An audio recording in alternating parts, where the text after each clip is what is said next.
Broadcasting live. You're watching News 6 at 3.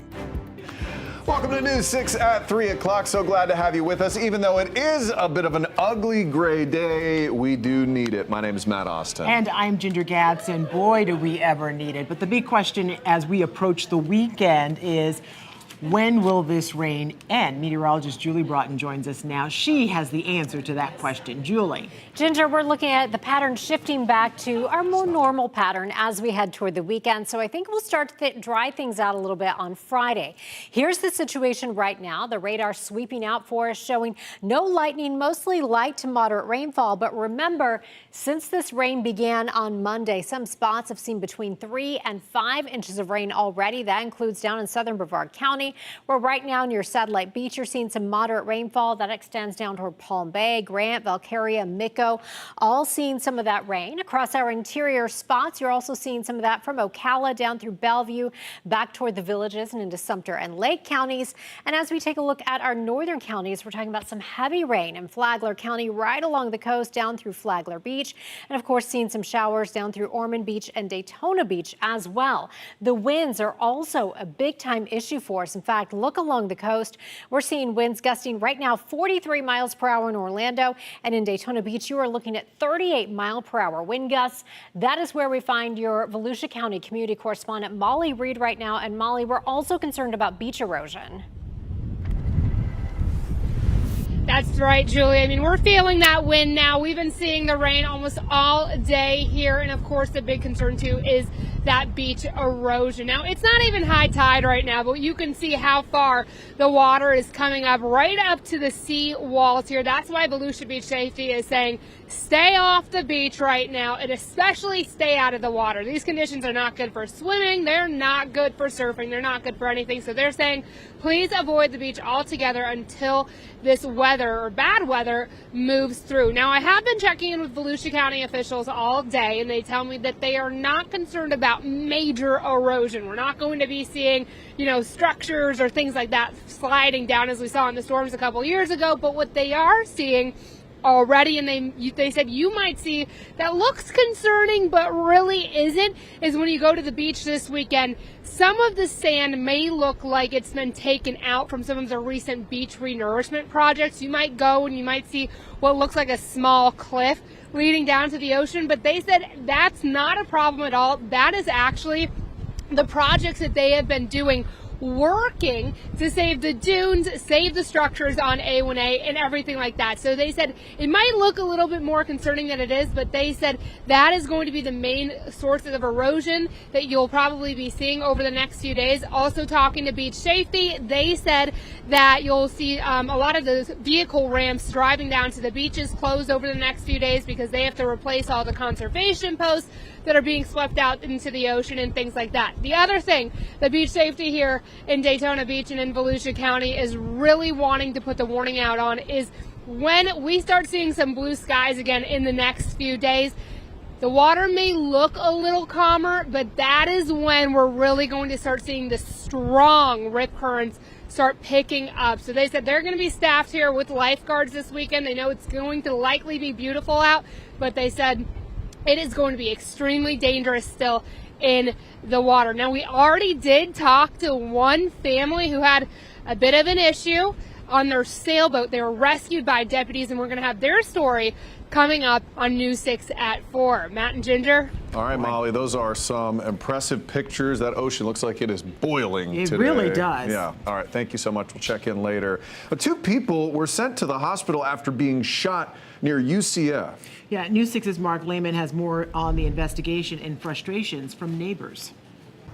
Deputies spent more than 9 hours here outside these apartments gathering evidence from where the shooting took place. As that investigation is ongoing, we're hearing from someone who says he heard the gunfire and also neighbors who are concerned about what happened. As I got out of my car, there were 3 dudes loudly arguing in the parking lot. Saad Hussein was delivering food when a confrontation ended with someone opening fire off Aristotle Avenue near UCF. I saw it escalate into a fist fight. A 4th man came out of the house with a gun and he started shooting. Deputies found a man in his 30s with a non-life-threatening injury and a man in his 40s who was critically hurt. Both were taken to the hospital. Everyone was very confused, scared. Maya Anderson lives in the student apartments just feet from the scene. She's also frustrated with the lack of information from the sheriff's office. I was asking all last night, like, is there anything that we should know or anything like that? They were giving zero answers. And with no details on a suspect, other students are also concerned. I mean, of course it worries. Like, we live here, we go to school here, so it being literally across the street from our school is kind of worrisome, especially with the history of this area. Today, I emailed the Orange County Sheriff's Office asking them if they're concerned about a possible spike in crime in the area or if they believed what happened here was an isolated incident. We'll keep you updated with their response and any other details we learn under this story on clickorlando.com. In Orange County, Mark Lehman, News 6. Okay, well, we are getting some brand new video of a story we've been covering for several days now. It's that school bus crash in Sumter County that has landed the bus driver in a lot of legal trouble. A bystander posted this video on TikTok. It's from across the street. Yep. And you can clearly see the train swipe the back of that school bus. And you can really tell the bus was in the train's path and moved forward just moments before that crash. It is scary to see that. The driver, 67-year-old, look at that, Yvonne Hampton, faced a judge yesterday on more than 24 felony child neglect charges related to this incident. She posted bond yesterday evening. The district says because of the incident, they're removing the intersection from their bus routes. And now you see why. I mean, it looks like inches to us, but I'm sure it's just a couple of feet that separated. I don't think it's a couple of feet. I mean, think it is so inches. crazy. Yeah, that is a very tight near miss. And just, foot back. Yeah. And things are way different for the kids inside that bus. All right, we're getting some new updates on the fragile ceasefire between the U.S. and Iran. Iran is now accusing the U.S. of violating 3 clauses to this peace deal, and they say the ceasefire negotiations are, quote, unreasonable. Where we go from here, we're going to have to stay tuned. The U.S. demanded Iran immediately open the Strait of Hormuz. Iran closed that key passage after Israeli attacks against the Hezbollah militant group in Lebanon. Experts say Iran's closure casts doubt over whether the ceasefire will end more than a month of war and if this might actually hold. Moreover, Israel launched strikes against Iranian-backed Hezbollah fighters in Lebanon, killing at least 112 people. We will go for negotiations to see how serious the other side is. If the Iranians are willing, in good faith, to work with us, I think we can make an agreement. If they're going to lie, if they're going to cheat, if they're going to try to prevent even the fragile truce that we've set up from taking place, then they're not going to be happy. Now, we're hearing a lot from both sides. Much of the agreement is still unclear. Iran said the deal would allow it to start charging ships to pass through the strait, which the White House says President Trump opposes. The fate of Iran's missile and nuclear programs, the elimination of which were major objectives for the U.S. and Israel going into the war, also remain unclear. President Trump said the U.S. would work with Iran to remove buried enriched uranium, though Iran didn't confirm that. Nonetheless, the market has been great today. It's actually come back, roaring back today. The Dow jumped more than 1,100 points, jumped 1,000 just as soon as it opened. It has remained high all day long. So in the end, the market is very happy with just talks and a few steps maybe toward a peace deal in Iran. Yeah, hopefully it's going in the right direction, especially with the markets. Anyway. Let's hope. Yeah. All right. Well, a man is facing felony animal cruelty charges after a heinous story. This one, they accuse this guy of leaving his dogs in the car for more than 12 hours. Just awful stuff here. DeLand police were called to the Walmart on North Woodland Boulevard, right near DeLand Municipal Airport at around 1 p.m. on Monday. The caller said he and his wife saw a guy walk away from his truck, leaving the 2 dogs in the car. And then when they left the Walmart 2 hours later, the owner still hadn't come back. So officers found the owner of the truck, David McHale Jr., lying in the dirt in the woods nearby.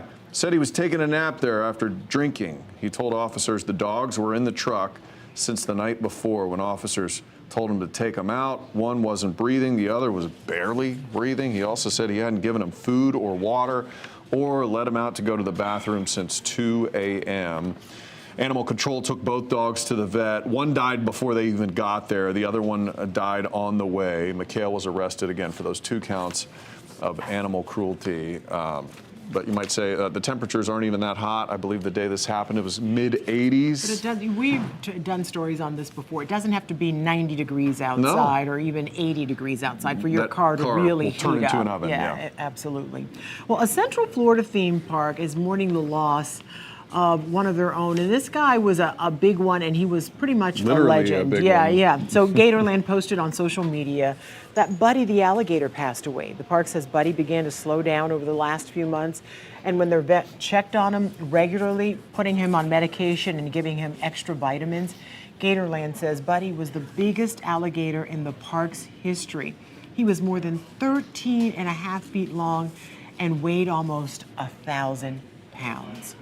Rest in peace, Buddy. Yeah, that big guy was beloved by the He crew was- too. yeah, we he talked was to a Brandon legend. a lot at Gatorland. We've had him on the shows before, and I think that's his favorite gator in the whole Well, he park. helped educate a lot of people about alligators, too. This is true, yeah. It's a big old scary thing, too. Yeah. You know?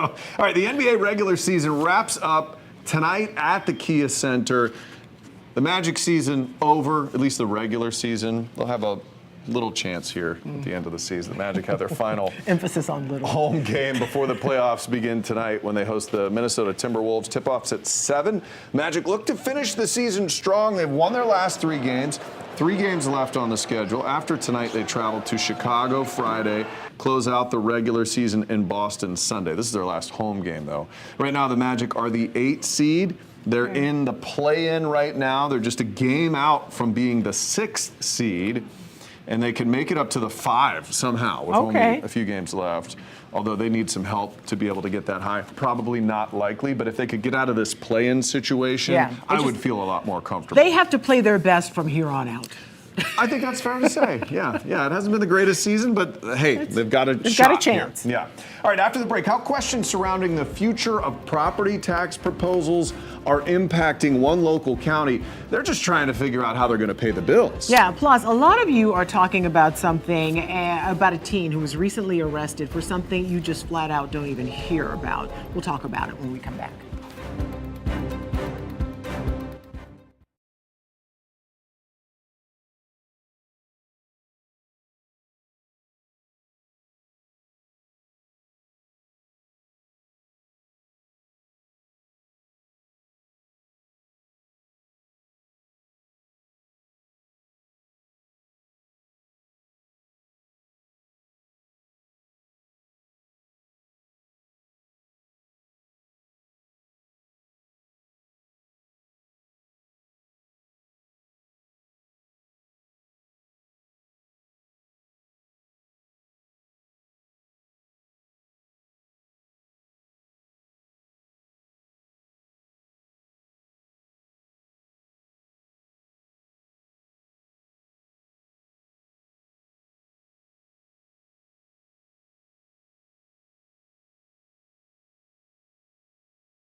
All right, welcome back to News 6 at 3, everybody. Do not adjust your screen. There is nothing wrong with your camera, but this is what we're dealing with right now out there. Take a look at this.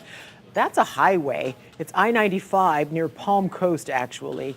And the conditions, as you can see, are pretty intense out there. You can barely make out the cars and the trucks on I-95 near Palm Coast. We are, of course, going to keep a close eye on this, weather that's happening all across parts of Central Florida. Meteorologist Julie Broughton will have an update on your forecast coming up a little bit later. Cities across the state of Florida are trying to plan out their budgets for the upcoming fiscal year as there are questions about the future of property taxes. I'm your Seminole County community correspondent, Mark Lehman, and on Wednesday there's a budget workshop happening here in Longwood at City Hall. And this is happening as there's a big push to eliminate property taxes in Tallahassee. The city here, meanwhile, is trying to plan for the future. It's a question many cities and counties are facing for the upcoming fiscal year. How do you plan out a budget as uncertainty lingers in Tallahassee?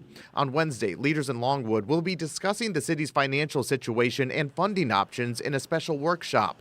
It's happening as state lawmakers are less than 2 weeks from a special session on property tax reform. The Senate is still dedicated to the proposition of giving property tax relief. The reform is driven by proposals to gradually eliminate or immediately cut non-school property taxes, something that will likely have a significant impact on the local level.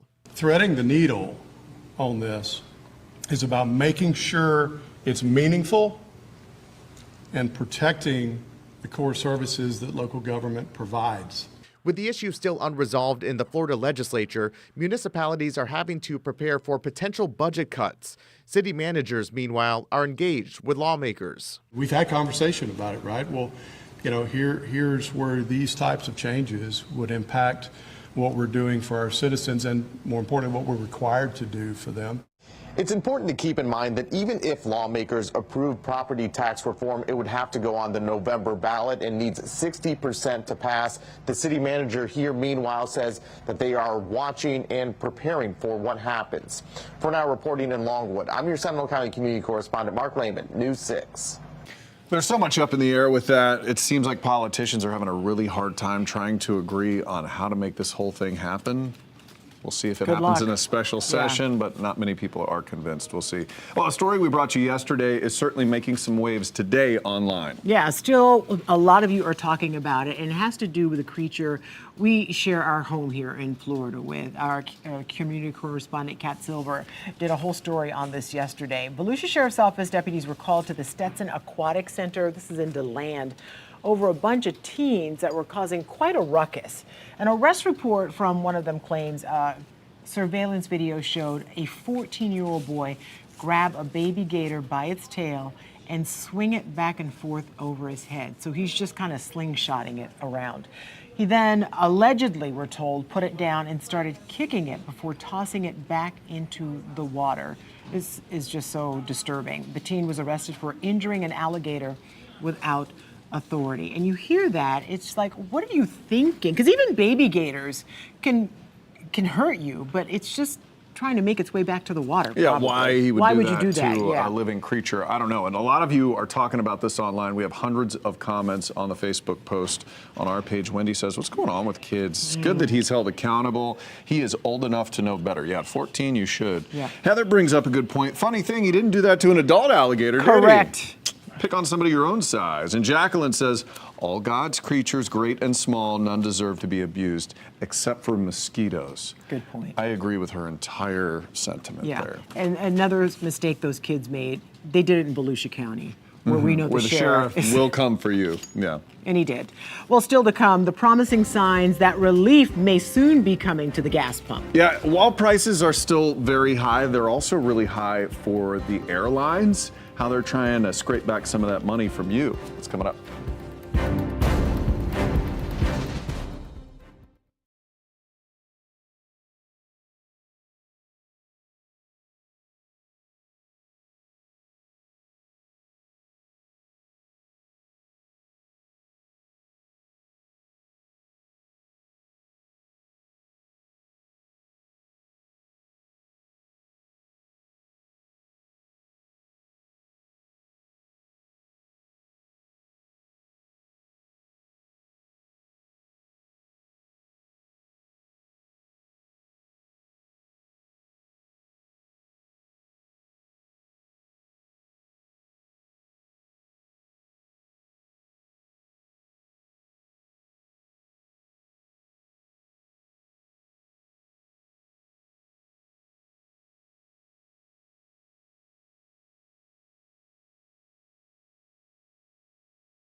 I'm News 6 anchor Louis Bolden. Two major airlines are raising their bag fees, and all eyes on oil prices as the U.S. and Iran enter a ceasefire. Let's get over to Maribel Aber in today's Money Matters. And Maribel, the key factor here is the Strait of Hormuz. It really is, Louis. So global oil prices fell back below $100 a barrel after the U.S. and Iran agreed to a 2-week ceasefire. International Brent crude and domestic oil are both trading around $94 this morning. Now, as part of the deal, Iran will coordinate safe passage of oil shipments through the Strait of Hormuz. Many analysts caution it will take time to ease recent supply constraints, so gas prices may not fall quickly. AAA says the national average for a gallon of unleaded rose 2 cents overnight. Right now, it's $4.16 a gallon, Louis. Everyone is watching and waiting, and this is something travelers do not want to hear. Two airlines are raising their bag fees. Delta and Southwest Airlines have joined other carriers in raising checked bag fees to offset higher fuel costs, Louis. Both announced a $10 increase, bringing the first checked bag to $45, the second to $55. Fees climb higher for additional bags. Now, jet fuel is one of the biggest expenses for airlines after labor. Prices have nearly doubled since the U.S. conflict with Iran began in late February. Even with yesterday's news of a 2-week ceasefire, industry analysts say, again, costs could stay elevated in the near term.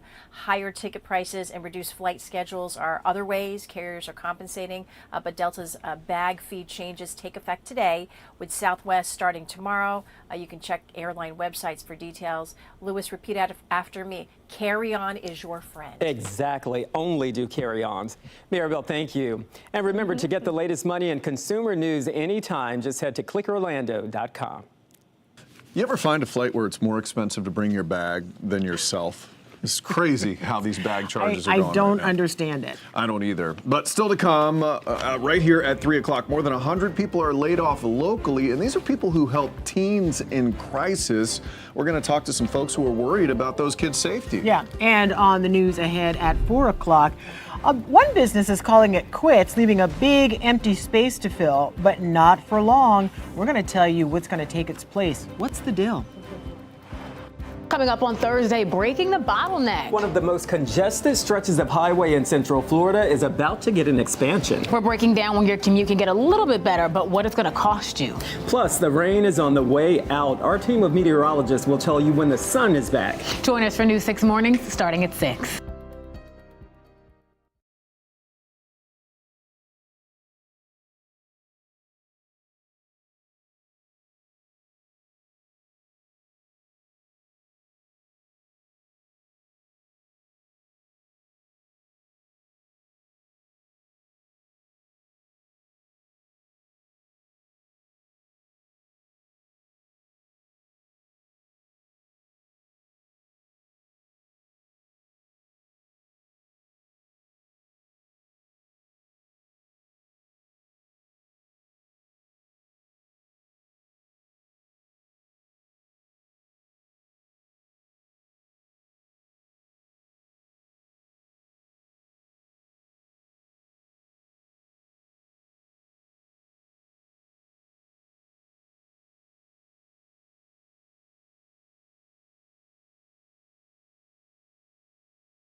Welcome back to News 6 at 3 o'clock on a rainy Wednesday afternoon. You know, the lives of two people have been turned upside down. They were arrested last year while protesting, and then months later, they still don't know if they're actually even going to be charged with anything. Your Orlando community correspondent Mike Valenti is covering this story for us. He is live right outside Pulse, where those arrests took place, right near that crosswalk there. So, Mike, what's going on with these people? Yeah, Matt, Ginger, there is a lot going on here. Hard to boil it down in, say, a minute 15 or so, but we're going to try. We've got James Houchins, who was arrested for chalking the crosswalk behind me in November. A few months before that, in August, Mary Jane East was arrested for chalking the crosswalk. Both arrested on charges of criminal mischief, but it's still not clear whether the state attorney's office is going forward to prosecute these cases, because they would need to file formal charges if they're going forward with this. Just a primer, you'll remember people had been covering the crosswalk in chalk to protest the Florida Department of Transportation's decision to remove the crosswalks of its rainbow colors. Now, FHP arrested these two people, but it's the state attorney's office which gets to decide, like I said, if they'll be formally charged. Spokesperson for Monique O'Reilly's office tells us this is still under review because it's not a routine intake matter, that this is a multi-agency case that has required coordination with entities they do not typically engage with, along with a careful review of extensive evidence, including non-law enforcement video and media footage. Earlier today, I did have a chance to talk to the defendant's attorney, Joshua Sinclair. Here's more from him. I just think at this point, people should be allowed to, understand, or at least they should have a clear answer on whether or not they're allowed to use chalk at the crosswalk. So Sinclair says that since Houchins' arrest in November, it appears law enforcement that was stationed here for a while, you remember we covered FHP was monitoring this area for months, they're no longer enforcing the law under which Houchins and East were accused of violating. In fact, both Houchins and East, they've told me, they've continued to chalk this crosswalk. You can see chalk right here, actually, for people if they want to cover the crosswalk in chalk. Houchins and East say they have done so without any repercussions from law enforcement. So we're still trying to get answers to figure out, okay, we know this was a crime, at least in November when James Houchins was arrested, and a few months before that when East was arrested. Is it still considered a crime? That's a question we continue to ask. We did hear back from the state attorney's office, as I alluded to before. We're going to hear more from them coming up tonight at 5. Back to you guys. All right, Mike Valenti, thank you very much. We appreciate that update. We try not to forget about these stories after we covered those so much that we're definitely following up on that one. Well, there are some more painful funding cuts taking place across Orange County schools. In this case, 130 people who are crisis counselors for kids, they're told to pack their stuff and get out. A lot of people in important positions. The district is eliminating a whole category of workers called safe coordinators who help middle and high school students. Your Orange County community correspondent Tylisa Hampton spoke to concerned parents and students who are pretty upset that this resource is going away. It's another axe set to swing around Orange County public schools. She has just been there for me during my lowest moments, and I don't know what I would do without her, honestly. Just last month, the district closed 7 schools due to declining enrollment. Now the same decline, along with budget struggles, is leading to the elimination of safe coordinator positions next year, an $8.2 million program. We are in a crisis. Safe coordinators support students with mental health, substance abuse, and violence prevention. But the district says those duties will shift to counselors and social workers, calling the roles overlapping. We've looked everywhere to be able to save dollars, but the money is just not there. But student Mercedes Foster thinks the dollar amount should not be the deciding factor. Money shouldn't matter in this situation. What matters is the children and their mental health. They say money is a crisis, but what about the kids who've been dying due to suicide? Many urging the board Tuesday night to reconsider. When we have a huge mental health issues on our campuses, we should not be cutting resources. They say kids need a village, and Mercedes, her mother, and safe coordinator stand together hoping their bond won't be broken. Mental health services are emergent. They're not optional.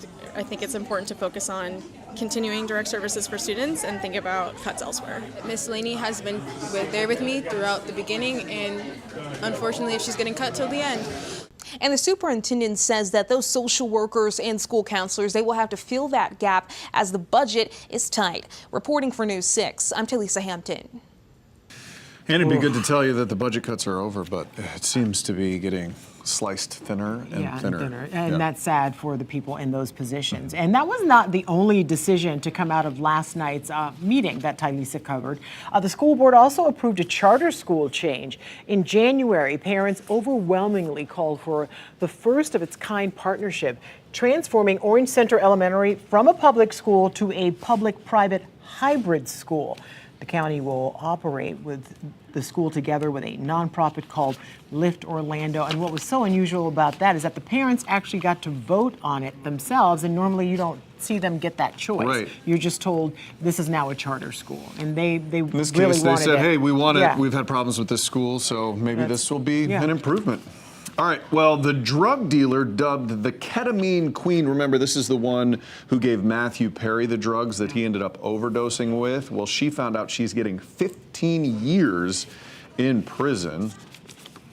Prosecutors say Jasmine Sangha ran a high-volume drug operation out of her LA home, that's it right there, to wealthy, high-profile clients. Perry was found dead in his hot tub in 2023, with the medical examiner ruling the cause as acute effects of ketamine and drowning.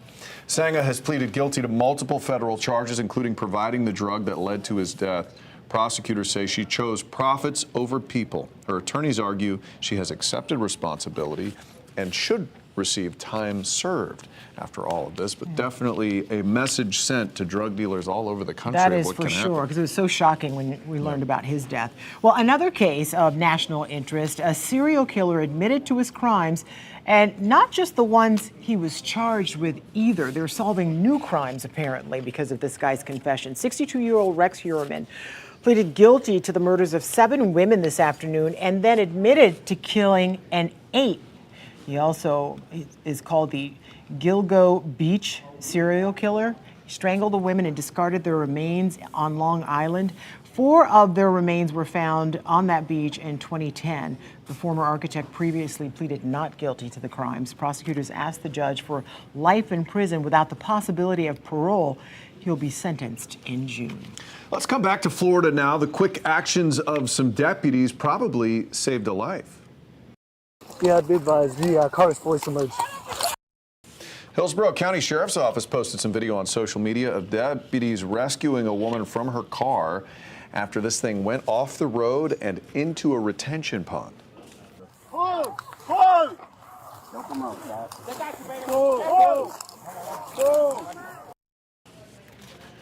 Teamwork here. A woman trapped inside. She called 911 from inside the sinking car, telling the operator she couldn't get out, she can't swim.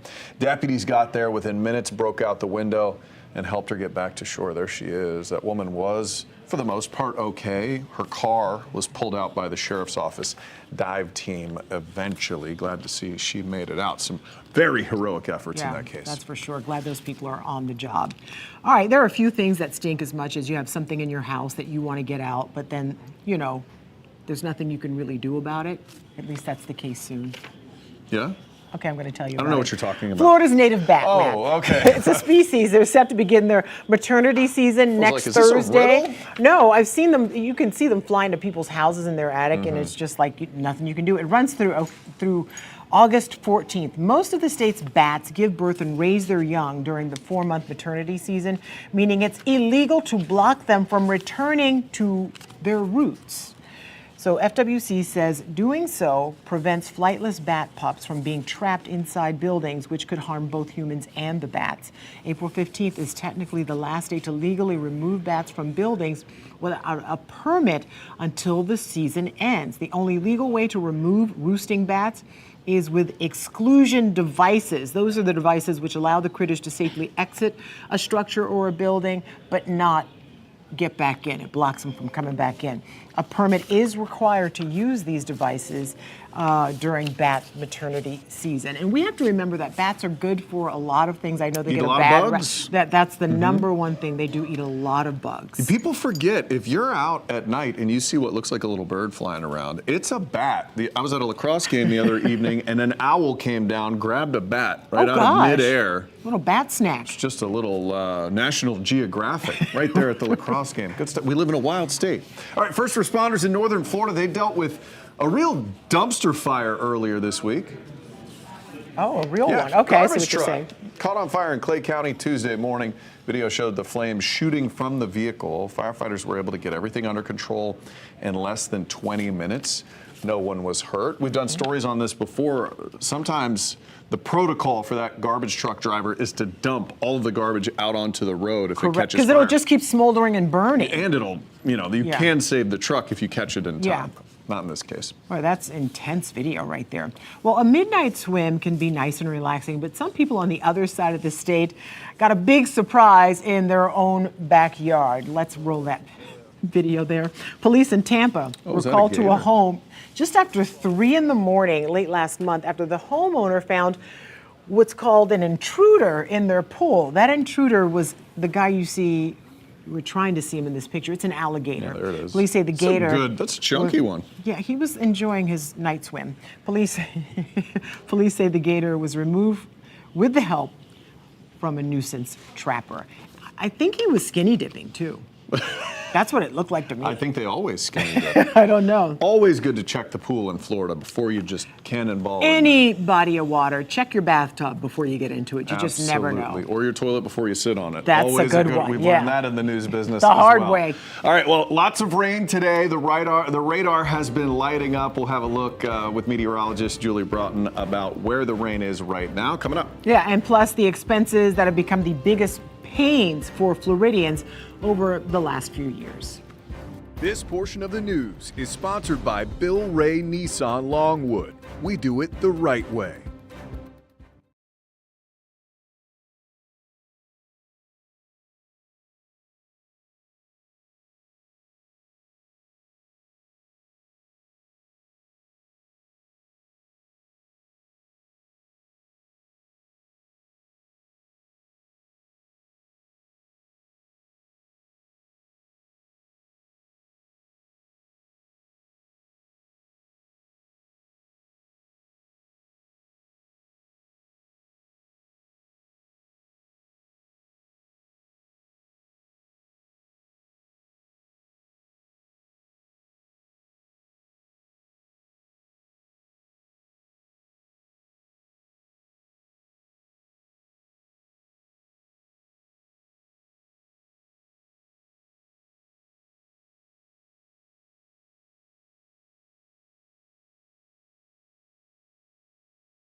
Welcome back to News 6 at 3 o'clock, everybody. We've been showing you a lot of different cameras today, and you could see the rainy conditions in one of them on I-95.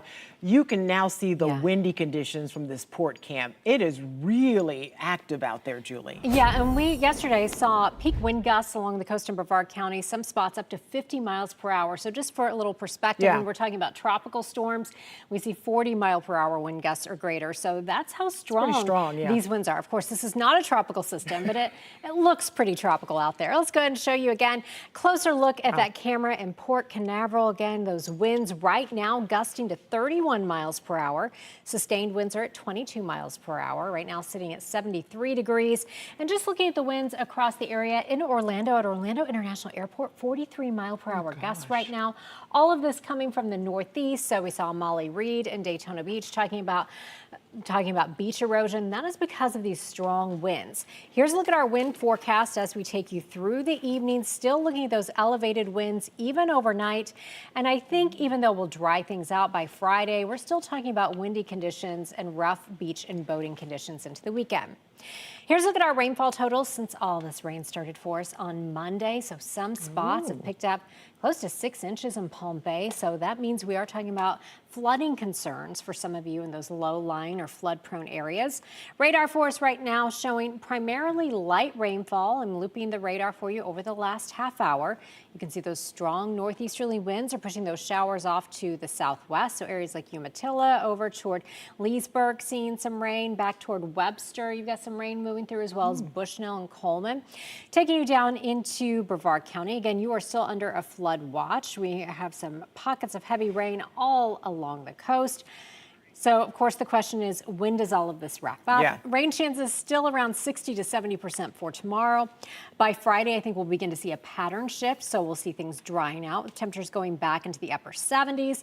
And then this weekend, looking at temperatures hovering around 80 before going into the low and even mid-80s by next week. So it's quite a weather journey we've been on together. I'm really looking forward to tomorrow's drought monitor. Yes, I'm so impressed that you know that comes out on Thursdays, that you actually listen. Yes, we'll get a new drought number 8 a.m. tomorrow. And so we'll definitely see a dent in those numbers. You can keep up with all the changes in the rain at your house with our free News 6 weather app. Just search WKMG in your app store. All right, thank you, Julie. Well, from gas to groceries to rent, if it feels like prices are climbing higher than you can keep up with, you are not alone. Tiffany Salome from our station in Jacksonville has more.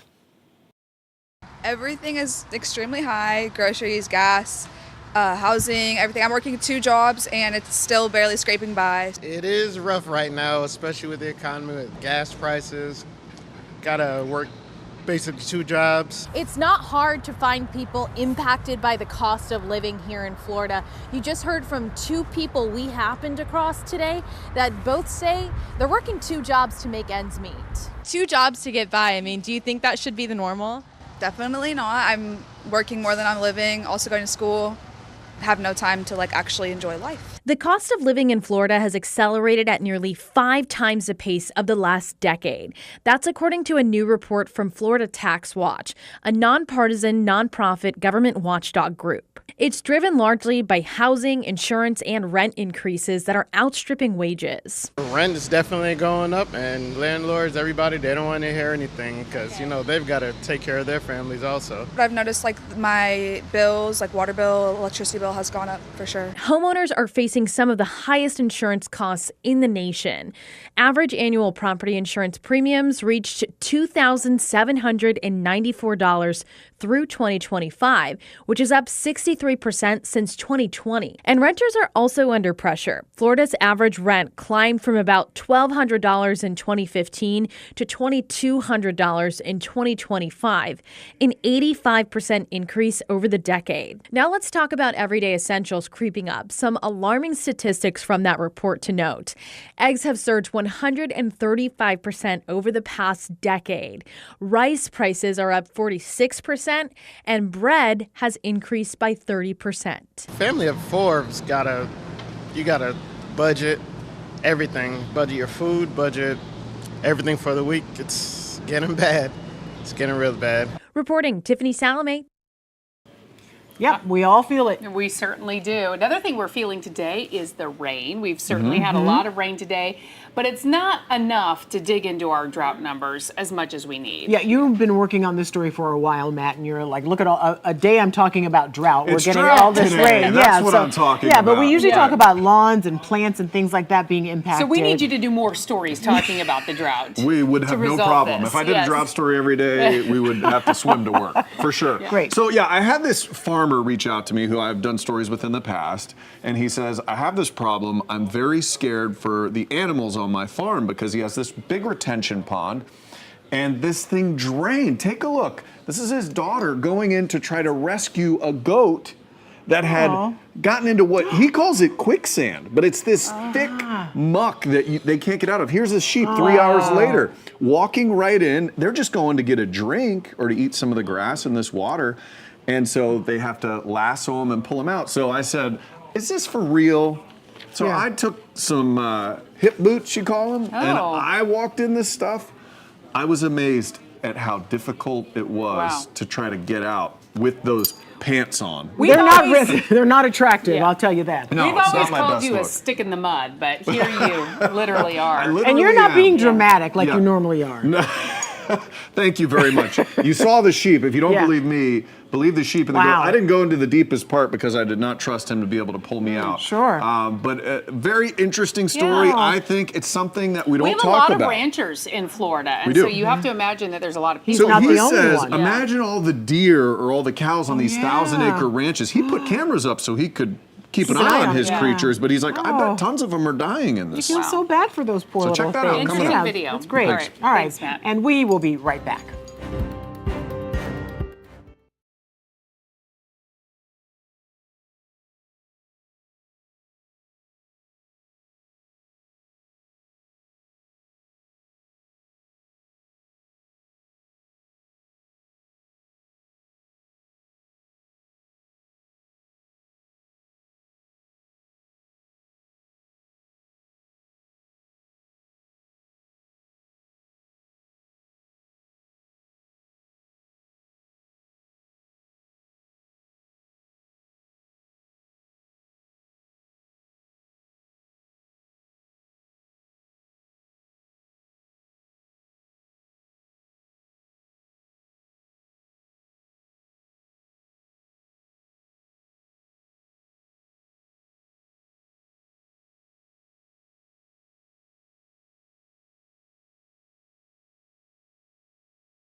With a week to go before April 15th, millions of Americans are scrambling to get their taxes filed on time.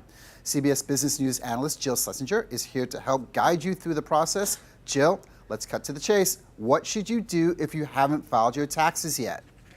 Take a deep breath. You got plenty of time, truly. Just gather up your documents, fire up your computer, and remember the quickest, most efficient way to file is electronically using direct deposit. That way, if a refund is coming your way, you'll get it faster.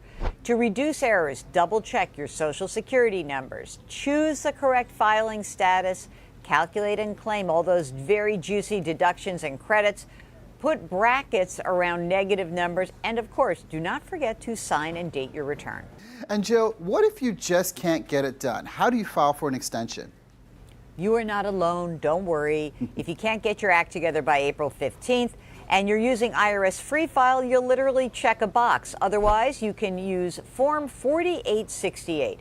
Now, the thing with an extension is I think it confuses people because you do have an extra 6 months to file until October 15th, but an extension is not an extension to pay. You've got to estimate and pay any of the taxes you think you owe by April 15th to avoid potential penalties and interest. Also, if you do file for an extension, the deadline to make those 2025 IRA and Roth IRA contributions, that is still April 15th. And Jill, if you owe the IRS money but you can't afford to pay, do you have options? Absolutely. The IRS has a short-term payment plan. It's an extra 180 days to pay. There are long-term plans that establish a monthly amount that you can pay. This can last up to 5 or 6 years. Now, the IRS does allow payment with a credit card. Just avoid that, gang. I mean, plastic is so expensive because of the fees associated with paying that bill.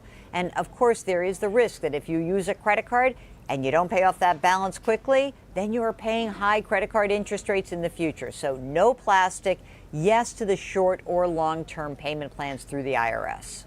Great advice, Jill. Thank you so much. You can see Jill regularly on CBS Mornings and the CBS Evening News. For more analysis, go to JillOnMoney.com. All right, it's just around the corner, so ready or not. Yeah, better file. All right, coming up on News 6 at 4, our Catherine Silver is going to be telling us how the fastest growing sport is taking over a rundown mall in Seminole County. We're going to have that for you coming up after the break.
Streaming on clickorlando.com and broadcasting live.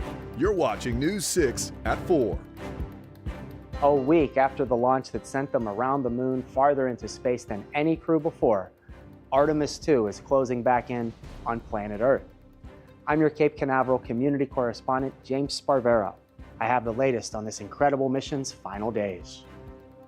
I'm Molly Reed. Coming up, we're going to take a look at the ocean conditions and tell you why Volusia County beach officials say you need to be staying away from the water and the beach for now.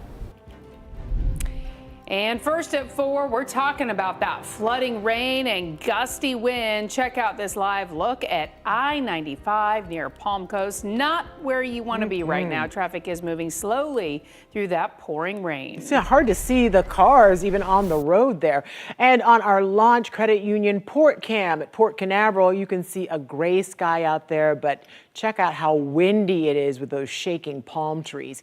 Meteorologist Julie Broughton joins us now with what's going on out there. Julie. We are talking about more unsettled weather as we head through the next couple of days. We saw that video from the traffic cameras in Flagler County. Some spots have already picked up along the coast between 3 and 6 inches of rain over the last couple of days, and more is coming. Again, here's another look at our Launch Credit Union camera out there at Port Canaveral, where winds right now are gusting to 31 miles per hour, 73 degrees. Orlando, you are seeing 29 mile per hour gusts right now. Kissimmee up to 31, and in Daytona Beach, where Molly Reed is, 38 mile per hour gusts right now. Here's a look at the radar scanning out for us, showing most of us are seeing pockets of light to moderate rain. So we take you in a little bit closer into areas like Daytona Beach, anywhere where you see the yellow on the radar, that's where we're seeing moderate rainfall. I do have the lightning detection data turned on for you. No lightning, so we're not necessarily seeing a severe setup, but as you look down in areas like Satellite Beach, Rockledge, where you're continuing to see more rain, flooding continues to be a concern. We have one more really unsettled day to get through before our pattern starts to change by Friday, so we're looking at a nice weekend. We'll break all of that down for you hour by hour coming up in just a few minutes. Julie, thank you. All right, let's give you another live look at another camera. This one is in Daytona Beach. Check this out. Central Florida's coast is seeing some rough surf. And you might notice some sand washing away and erosion, but the real danger is actually in the water. Strong surf and powerful rip currents that will stick around for a while, we're told. Your Volusia County community correspondent Molly Reed is in Daytona Beach with a look at those conditions. Yeah, Molly, what are you seeing out there right now? Well, we're right on the beach here in Daytona, and it's not high tide right now, but you might be able to see that the water is still getting pretty close to the seawall, even hitting the seawall in some parts. That is how big this swell is from this weather right now. We're told that waves are hitting about 8 to 12 feet in some part of Volusia County right now. That's why lifeguards and beach safety officials here are warning people, do not go on the beach and do not go in the water right now until this clears. We're flying a red flag condition for hazardous conditions.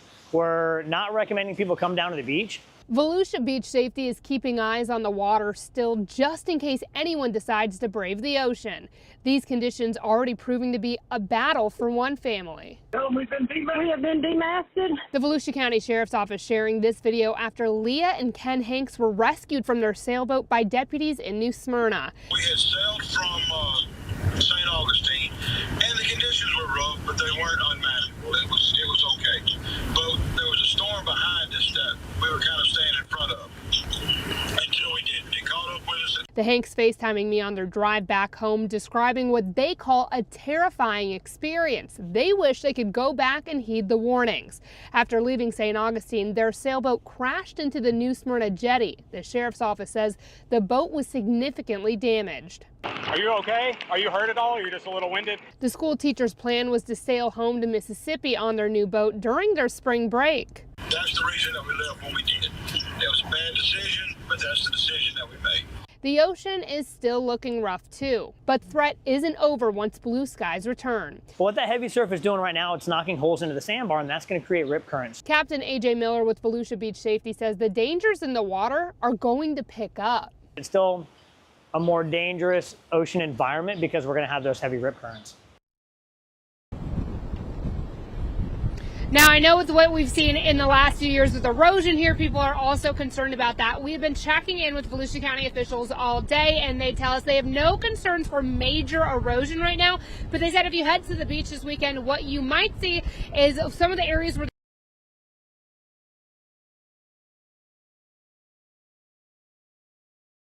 not a problem. They said that means their projects are working to protect the dunes and the structures along A1A. I'm your Volusia County community correspondent, Molly Reed, News 6. All right, Molly, thank you.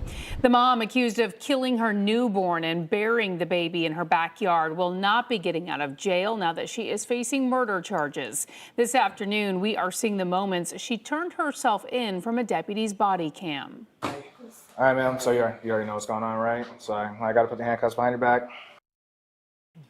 20-year-old Ann DiMaggillo was out on bond, but then had to go back to jail on the upgraded new charges. She was in court yesterday where a judge told her this time she will not be able to bond out. DiMaggillo originally told investigators she did not know she was pregnant and delivered her baby in a toilet.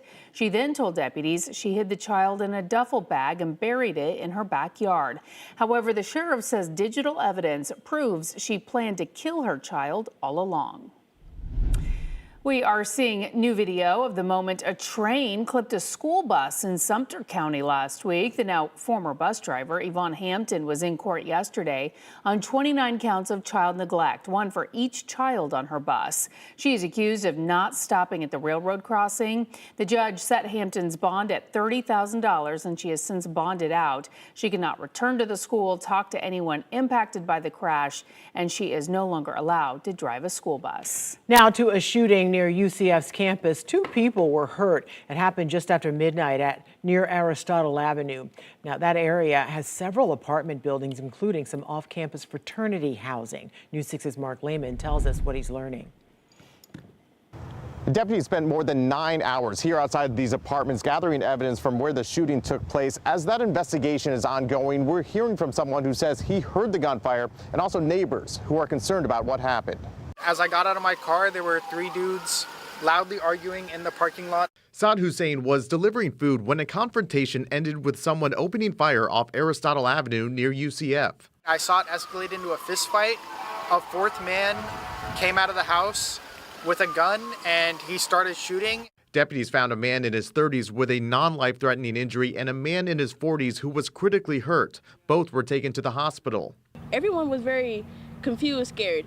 Maya Anderson lives in the student apartments just feet from the scene. She's also frustrated with the lack of information from the sheriff's office. I was asking all last night, like, is there anything that we should know or anything like that? They were giving 0 answers. And with no details on a suspect, other students are also concerned. I mean, of course it worries. Like, we live here, we go to school here, so it being literally across the street from our school is kind of worrisome, especially with the history of this area. Today, I emailed the Orange County Sheriff's Office asking them if they're concerned about a possible spike in crime in the area or if they believe what happened here was an isolated incident. We'll keep you updated with their response and any other details we learn under this story on clickorlando.com. In Orange County, Mark Lehman, News 6. All right, well, we are now just a couple of days away from the Artemis 2 astronauts returning home.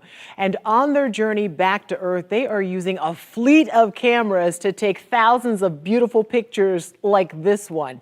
The big question now, how will NASA make sure they all make it back home safely to their families? We all want to know that. Your Cape Canaveral community correspondent, James Barbero, is live at the Kennedy Space Center as the crew is now on day 8 of this 10-day historic mission. James, you know it's not a complete or successful mission until those families are safe home. This is what they've been saying this entire campaign, Ginger, leading up to the launch that they'll celebrate here at NASA, here at Kennedy Space Center, around the nation, around the world, when that crew of 4 is back home safely. Friday night, and we're going to learn in about an hour if they're still on schedule. So here at the Kennedy Space Center press site, inside our press center media building, they've got a monitor live streaming the return home right now. It's just animation. There were better pictures earlier. We can show you a lot more of those.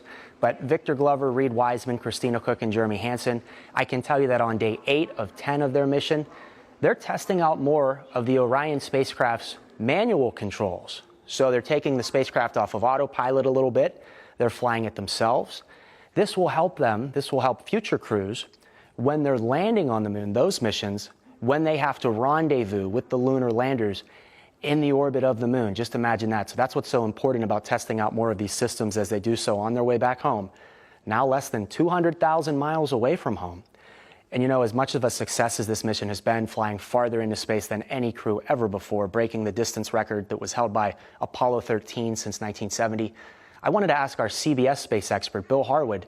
He's in Houston right now at Mission Control, where he thinks this mission stands in the history books. Listen. It's been a monumental success. How would you describe it to this point? You know, I think it's gone as good or better than anyone could have expected.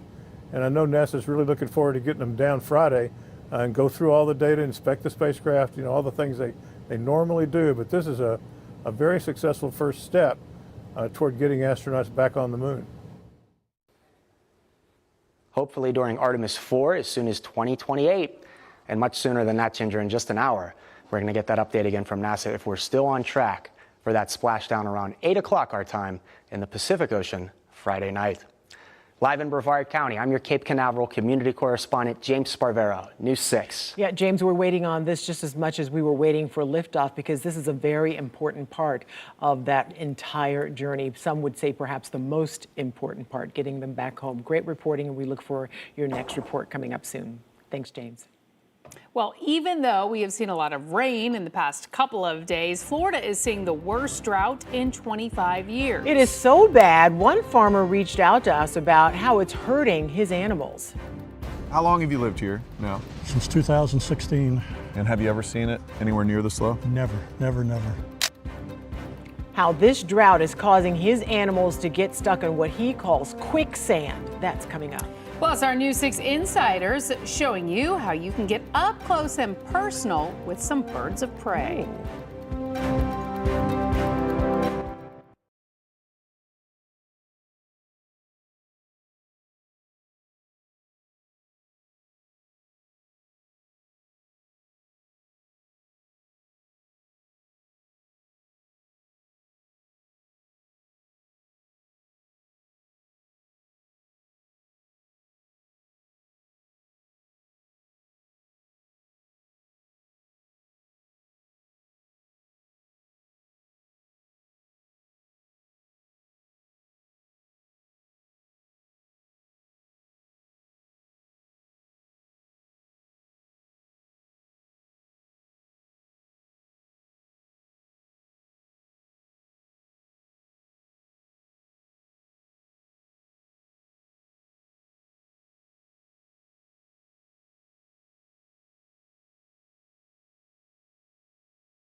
Sometimes with photography, you need a little help from the experts.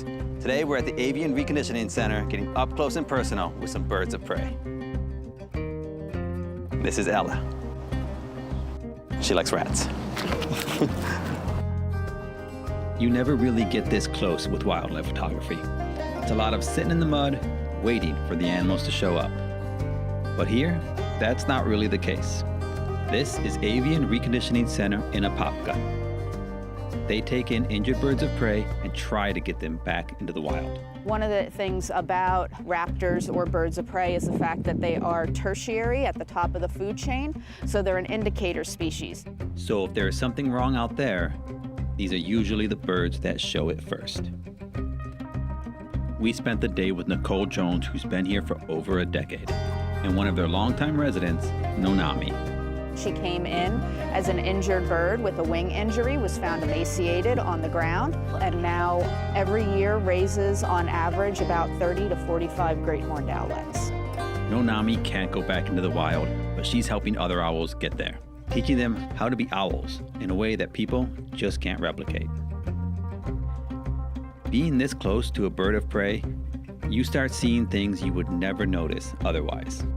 I'm not sure I would count this as true wildlife photography, but when you're this close, you're allowed to get creative and a little artsy. And then you can look into their eyes and see more than you ever did before.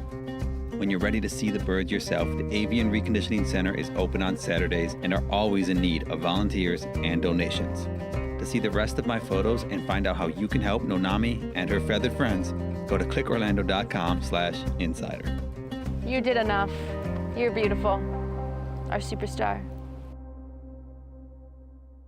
Those are gorgeous. That bird looked into my soul. He needs to post those pictures on our Pin It page so Julie can use them in her forecast. I was just texting Joey to say, please make a calendar. There's Wouldn't an that be idea. great? Oh my Yes. gosh, I'd love to see those pictures over and over again. Well, every Wednesday, you can see what our News 6 Insiders are up to with their live stream called Are We There Yet? Yeah, it's a chance to hear their behind-the-scenes stories, like when they took a trip to Silver Spring to find its infamous monkeys. So we did a double shoot. So we were there probably from like 8 a.m. until 8 p.m. And then we had to make the hour drive home. That's so it was just a very, very long day. But like I said, it was so worth it. Worth it. Except there was a point in there where I just kind of felt like the whole world was ending and I just... I felt that whirlwind of emotions, like the highs and lows. Yeah, I was yeah. like, are they ever going to find them? No, we were almost all the way back when we found them because we were walking and we both, I think at that point, were walking with our heads down. We were done. And all of a sudden I was like looking up and I was like, that's a monkey. See, everybody thinks it's glamorous. Yeah. Watch Are We There Yet with our News 6 Insiders every Wednesday at 12:30 on clickorlando.com and the News 6 Plus streaming app. All right, we want to check back in now with meteorologist Julie Broughton. It has been a very active day in the weather department. We keep looking out the window in the newsroom and commenting on how heavy the rain has been. Yeah, and it's been very steady. It started Monday afternoon, and we've really seen those steady waves. We have another day or so of this, and then things start to improve as we head into the weekend. Now, we still have a flood watch posted for Volusia and Brevard counties. That's until 10 o'clock tonight. We've already seen 3 to 6 inches of rain in some spots along the coast, and the rain is still coming down. Also, wind advisories are still posted for us as we head through the rest of the evening hours, and I think winds will stay elevated into tomorrow as well. Here is a live look outside right now. This is our Daytona Beach sky cam. We saw Molly Reed in Daytona Beach a little bit earlier, and you saw those strong winds, and look how the seas really churned up out there. So we're not talking about good beach and boating conditions even as we head into the weekend. 68 degrees right now in Daytona Beach, and as far as beach and boating, we're going to keep our rip current risk high heading into the weekend. And look at that. We are seeing surf around 9 to 12 feet. Offshore waters, looking at waves around 10 to 15 feet. So again, use caution if you are heading into the beach even this weekend. Now here's a look at our southeastern United States with our wind speeds right now up to 29 miles per hour in Jacksonville. We have a front to our north or to our south. We have high pressure to our north, and those two areas are interacting to bring us those strong winds out of the northeast. Right now in New Smyrna Beach, you are seeing 41 mile per hour wind gusts. Winds are gusting to 30 miles per hour in Orlando, and even as far west as Ocala, you are seeing 28 mile per hour gusts. Winds winds will stay high for us through much of the day tomorrow as well, I think. Radar for us scanning out, showing a lot of light rain just about everywhere. Again, those counties along the coast, that's where we have those flood watches posted. We're seeing some moderate rainfall in areas like Mascot and Groveland, moving over toward the Turnpike. The Villages, you're seeing some light rain as well. And this persistent rain will continue overnight, and then we'll see those waves of rain through the day tomorrow. In fact, over the next 2 days, we could pick up another couple of inches of rain, 2 to 3 inches of rain, where you see the yellow, so from areas from Cocoa Beach down through Melbourne and up toward New Smyrna Beach. Now, right now, we are kind of cool out there. Typically, this time of year, we top out around 82. We are sitting at 70 in Orlando. It is 68 in the Villages, 64 in DeLand, and 69 in Miko. Here's your hour-by-hour forecast, and Mia's parents pinned lots of photos of her. She just really is living the life. She's out in downtown Winter Garden, enjoying a drink. She is just really having a time. 67 degrees at 7 o'clock, 66 degrees at 8 o'clock. Now, as we head into the weekend, we are going to begin to see this pattern shifting. So here is our front that kind of washes out and goes away. Then as we head toward the weekend, big area of high pressure begins to build in from our north. That pulls drier air in with it, and we'll also see our temperatures getting back into the normal range. So here's how that looks for you as we roll you through the next 7 days. Again, tomorrow, rain chances stay around 60%, low 70s. Then Friday, close to 80. We trim the chance of rain back to 20%. This weekend, we should be mostly dry, hovering around 80 degrees before going back into the mid-80s by this time next week. We want to have cocktails with Mia. I do. She's wonderful. Looks like a lot of fun out there. Well, the fastest growing sport is growing in Seminole County. The signs are up. We'll tell you what we're finding out about the newest pickleball complex coming to Sanford.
The fastest growing sport is growing in Seminole County. I'm Catherine Silver, your Seminole County community correspondent. We're talking about pickleball, of course, and soon you'll be able to take your game indoors. This is where a new pickleball complex is coming soon. You may recognize this spot. It used to be home to Joann's Fabrics before the store closed in this shopping center near the Seminole Town Center Mall.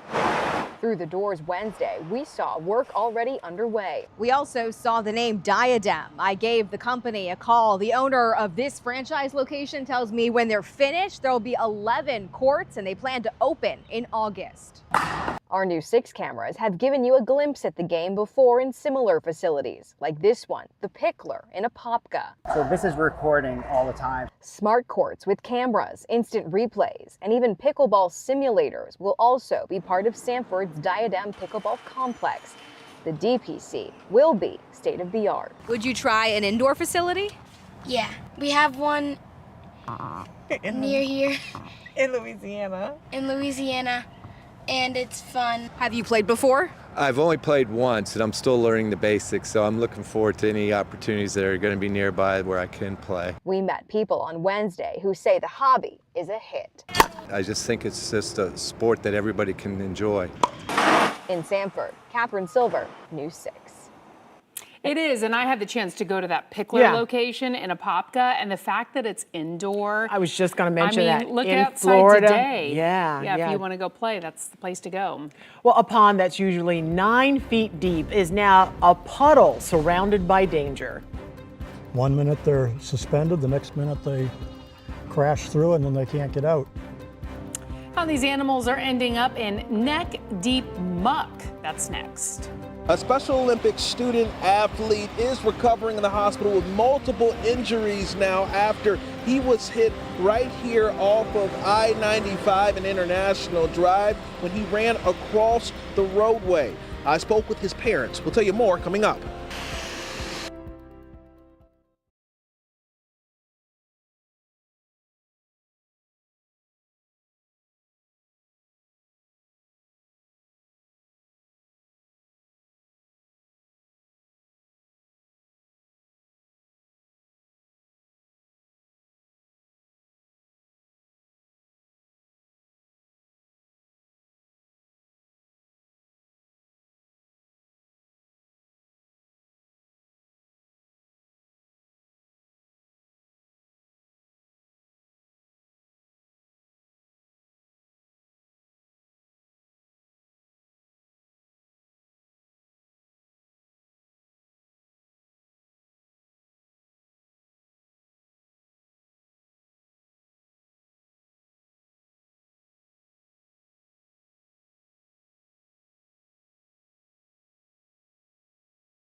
Welcome back. We're following several top stories right now. Volusia's coast is seeing some strong surf and powerful rip currents right now. The Volusia Beach safety team is warning people to stay away from the beach and out of the water.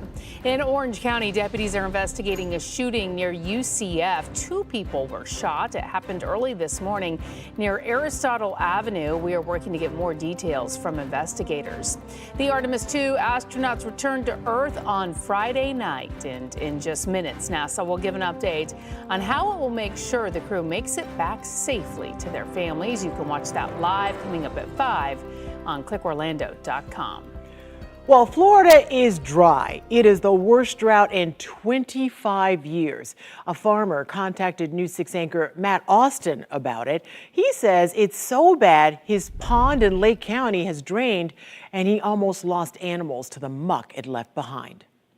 Watch this moment at a farm in Groveland. A goat trying to sip from a puddle of water winds up neck deep in muck. The woman trying to save the goat also finds herself stuck. 3 hours later, this sheep steps a little too far and quickly gets trapped. 1 minute they're suspended, the next minute they crash through and then they can't get out. For Bruce Waters, water is something his farm hasn't seen in a while. How long have you lived here now? Since 2016. And have you ever seen it anywhere near this low? Never, never, never. Here's a picture from 2024 after Hurricane Milton. The pond is usually 9 feet deep. His animals swim in it. Now it's a puddle surrounded by danger. Bruce thinks I need to feel it for myself to see what kind of muck, quicksand is built in. So I'm ditching the white shoes. Let's get in there. You're a real man, just walk out there. What if I'm not a real man, Bruce? This is definitely unstable. I don't trust you to be able to pull me out of here, Bruce. I have a tractor. A few steps in. Oh boy. And I realized I've seen too many movies. I don't know if I'm going to be able to get out of here, Bruce. You're doing great. Just don't fall down. Eventually, I made it out. Chance the goat survived the ordeal with a muddy beard to show for it. This is the little guy who fell into trouble. Waters' daughter Penny had to lasso the sheep to get it out. But Waters worries other creatures might not be so lucky. How many creatures do you think are ending up in places like your goat was? Who knows? Too many. In Groveland, Matt Austin, News 6. Those poor things. So Lake is not the only county in Central Florida dealing with drought conditions. Orange County issued a burn ban earlier this week. And we don't always think about how this is affecting animals. Yeah. We certainly talk about crops and our yards and all of that, but you know, other situations pop up as well. Yeah, and you mentioned Orange County issuing that burn ban. All of Central Florida is under a drought. And of course, we get our new drought numbers coming out every Thursday. So we will see some improvement, but we're still a long way away from ending the drought. We need about 13 inches of rain in the next month to end the drought. And we don't want all the rain at the same time. We've seen so much rain over the last few days. That's why we've been dealing with flooding issues in areas like Palm Bay. Now, here's the drought monitor that came out last week. Again, this was before all of our rain. All of Central Florida dealing with drought conditions. These are numbers we get every day. This is the Keach-Byram Drought Index. It tells us how dry the soil is. So when we start to get around 500, that's when we see those burn bans issued. But you'll notice those numbers have come down everywhere over the last 24 hours. Flagler County has come down by 86 points. We'll see those numbers coming down likely again tomorrow and Friday as a result of that rain. But we'll get new U.S. drought monitor numbers coming out tomorrow morning at 8 o'clock. Here's a look at the radar for us right now. Again, we're seeing pockets of moderate rainfall where you see the areas of yellow. So in Volusia County, mostly light rainfall, but from Port Orange down toward DeLand, seeing some heavier rainfall that extends back toward areas like Eustis, Tavares, and then we're seeing some heavier rain heading down toward Mascot. All of this transitioning inland. Now we have one more really unsettled day before things start to improve for us by the weekend. We'll talk more about all of that coming up in just a few minutes. All right, Julie, thank you. A normal day turned into a life-changing moment in just seconds. A driver hit a 17-year-old Special Olympics athlete who ran into traffic near I-95. His family says a stranger startled him, and that's why he took off. News 6's Darrell Baker shares how the teen is recovering from Daytona Beach. 17-year-old Joaquin Perry was just out here enjoying some time with his family when a stranger approached him and startled him so much that he ran right across International Speedway and was hit by a car coming off of I-95. His mother, Arcadia LaBounty, is thankful that her Special Olympics athlete is still alive. I'd say there was a flood of thoughts that ran through my head, from what are we going to do to is he going to be okay? She says that Joaquin has Down syndrome and believes that his encounter with the stranger triggered him to take off across the busy roadway. We're in between apartments, so we were staying at a hotel, and somebody came out and they were speaking very vulgar and inappropriate. It made him uncomfortable. Florida Highway Patrol says that Joaquin ran into traffic and was hit by an SUV in the northbound lanes near mile marker 261. The SUV's front right corner clipped him, launching him backwards into the middle lane. He broke his jaw in 2 places. He has some fractures to his that left arm humerus, right shoulder blade. His pelvis has a couple of breaks, but there's no operations needed there. One witness told troopers that it happened so fast that the driver had no chance to avoid it. FHP says the driver was not at fault. And that same witness helped Joaquin to safety. There was also somebody that stayed and put a blanket on my child, and if I could just thank them so sincerely for treating my son with respect and love. Go, Joaquin, go! And even though it's going to be a while before Joaquin gets back on the track, it's not stopping him. I have the utmost expectations that next year for Special Olympics, we'll be heading to Jacksonville this weekend instead of waiting in a hospital like we'll be doing this year. His mom says that he's already talking and hoping to make it to graduation in May, even if it's in a wheelchair. In Daytona Beach, Jarrell Baker, News 6. In Polk County, deputies shot and killed a man. The sheriff says the suspect refused to drop his weapon. The whole thing happened late last night on West Socrum Loop Road. That's in Lakeland. That's just west of U.S. Highway 98. Deputies were called to the home after 76-year-old Ronald Brees, a Vietnam veteran, called a crisis line earlier in the day. When deputies arrived, they found Brees sitting on the porch with a gun pointed to his head. The sheriff says they tried to de-escalate the situation, but at one point, Brees fired a shot at deputies after they tackled his wife when she tried to intervene. We don't know why he was acting like that. Preliminarily, we're told they're drinking and he was upset over some kind of business deal or business transaction. We can't verify that. The sheriff says 4 deputies opened fire on Brees, who later died from his injuries. The state attorney's office and sheriff's office now investigating. Iranian media outlets say Tehran is considering pulling out of the 2-week ceasefire agreement reached with the United States. Leaders are accusing Israel of violating the deal by continuing attacks on Lebanon. The White House says reports that the Strait of Hormuz is closed are false. Natalie Brand shares what she is learning. On day 1 of the ceasefire, social media video shows the aftermath of what Iranian state media says was a strike on one of its oil facilities. Iran says it launched missile and drone attacks on Gulf neighbors. This takes time sometimes for ceasefires to take hold. We're watching it. We're prepared if necessary.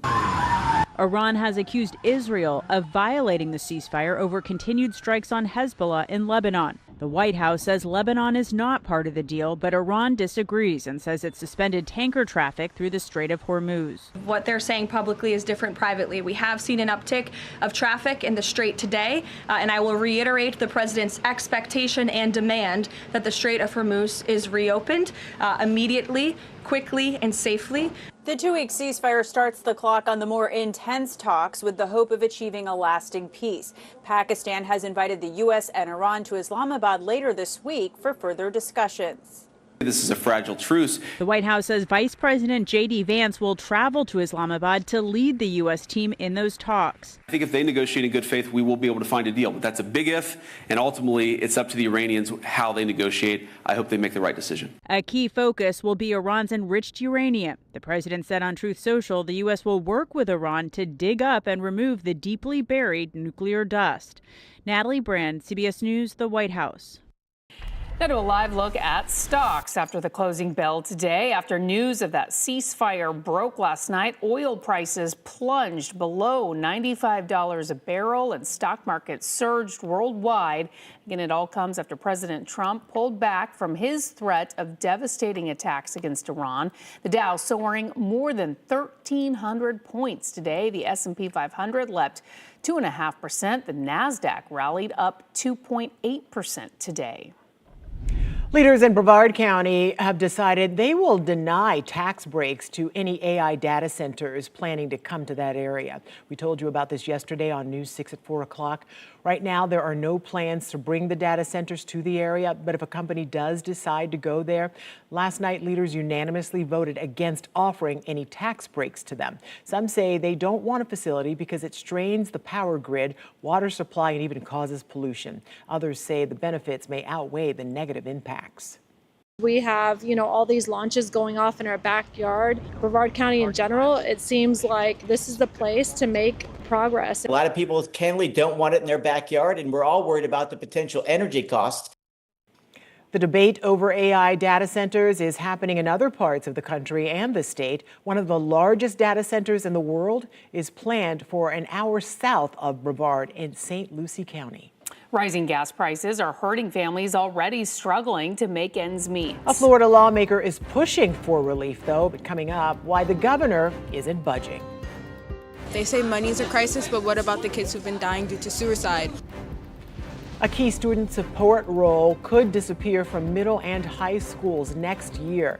Why leaders say the cuts are needed, while families warn it could hit kids in crisis. And as we head to break, did you know there's more to watch on News 6 Plus? Get caught up on Central Florida's news and weather at a time that works for you at 9 o'clock every night. Or go on patrol with Trooper Steve. Get clear on Florida politics from Politically Motivated and celebrate the best of Central Florida with Are We There Yet with the News 6 Insiders. You can watch it all right now. Just get the News 6 app. Download it on your smart TV. You can download our streaming app for free. Search WKMG in your smart TV's app store. It's also available on Roku, Apple TV, and Fire TV.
They help teens and students cope with mental health, but their jobs are about to be cut. I'm News 6's Tylisa Hampton. I spoke with concerned parents and even students with Orange County Public Schools who say these positions, they need to stay in place.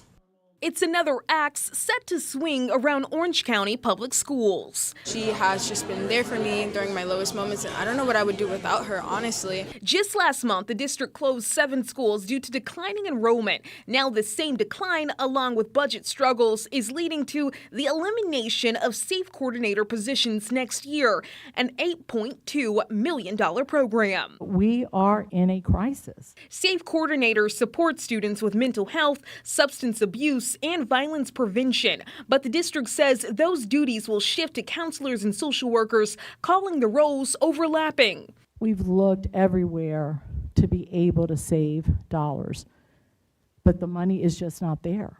But student Mercedes Foster thinks the dollar amount should not be the deciding factor. Money shouldn't matter in this situation. What matters is the children and their mental health. They say money is a crisis, but what about the kids who've been dying due to suicide? Many urging the board Tuesday night to reconsider. When we have a huge mental health issues on our campuses, we should not be cutting resources. They say kids need a village, and Mercedes, her mother, and SAFE coordinator stand together hoping their bond won't be broken. Mental health services are emergent, they're not optional. I think it's important to focus on continuing direct services for students and think about cuts elsewhere. Miss Laney has been there with me throughout the beginning, and unfortunately she's getting cut till the end.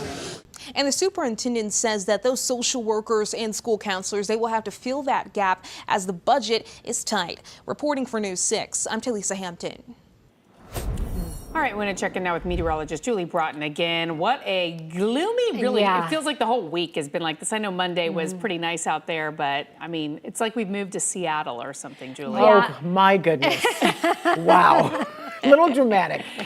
Well, I mean, can you hold on till Friday, Lisa? Can you hold on one more day? Because by Friday, we'll start to clear things out. But we need the rain. We just don't need it all at the same time. We do get our new drought monitor tomorrow morning at 8 o'clock, and I think we'll see a lot of improvement with that. But yeah, looking kind of gray out there. This is our Light Orlando Delivering Hope Together camera over downtown Orlando.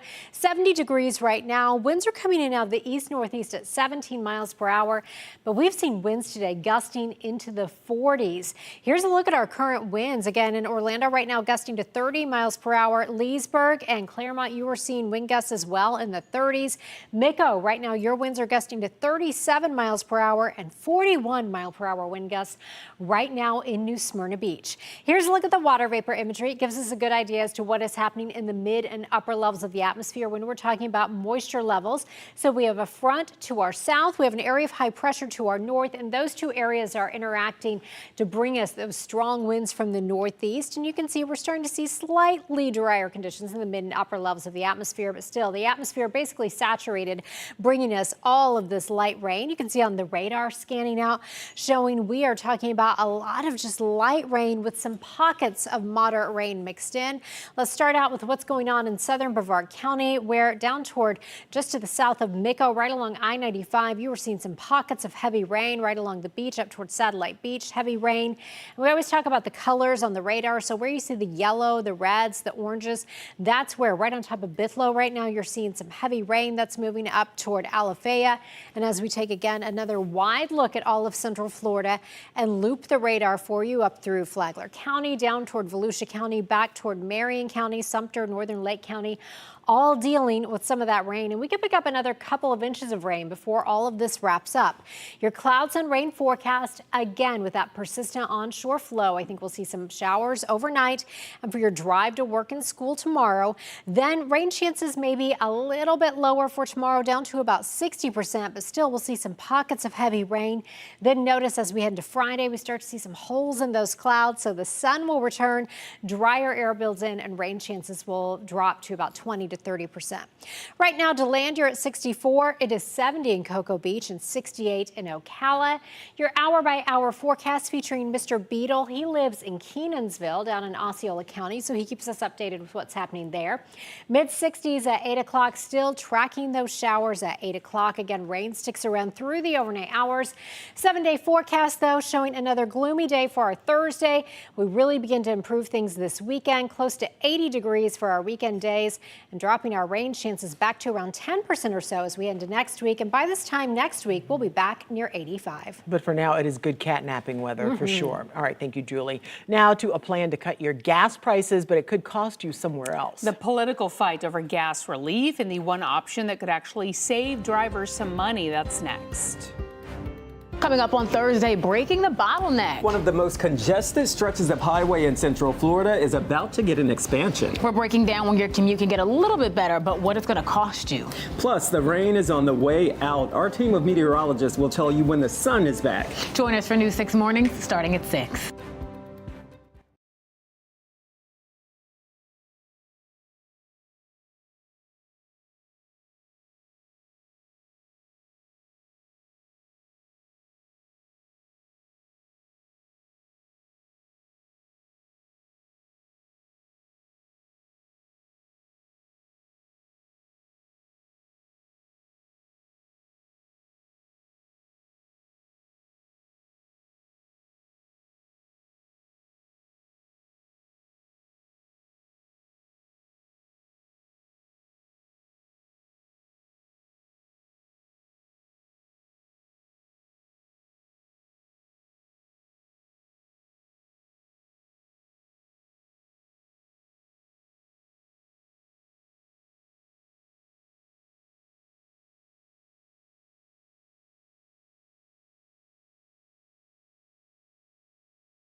Well, you may not remember the exact number of days the U.S. has been at war with Iran, but chances are you know how many days our gas prices have been outright painful. This week on Politically Motivated, Christopher Heath and Lauren Melendez explained the lengths one senator went hoping to get the governor's attention.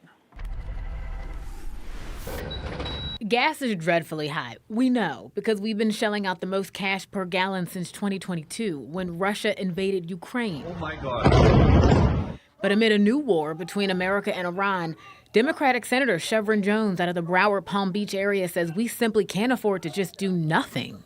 He is asking for the call for the special session, which is still scheduled for the 20th, to be amended to deal with gas prices. Now, we've seen them tick down a little bit in the last couple of days, but we're still above $4. I passed this morning on my way to work. It's $4.15 by my house. It just makes my chest hurt. He said from single parents commuting to multiple jobs to seniors on fixed income to small businesses, it is a barrier to economic stability and mobility. Basically, calling on the governor to do something, to suspend the state fuel tax, to just give Floridians like a little bit of relief. Is that going to do anything? I mean, on the margins, yeah. If you can knock the fuel tax off, you're going to save let's go ahead and say a couple bucks every time you fill up your car, depending on the size of the tank, but you're robbing Peter to pay Paul. That's because that very tax supports our transportation infrastructure, like construction and road repairs. So did the plea even move the governor? Short answer, no. He was quoted in the same Florida Politics article acknowledging the burden, even noting the issue could sway voters, but said simply he didn't believe this move would have any weight against the international energy markets. If you really want to do something that is going to help Floridians, you can suspend tolls, but then again, it's all about what choice you're making. Lauren Melendez, News 6. And you can catch the full episode on clickorlando.com. Just search Politically Motivated, and on News 6 Plus Wednesdays at 8:30 in the morning and also at 2 p.m.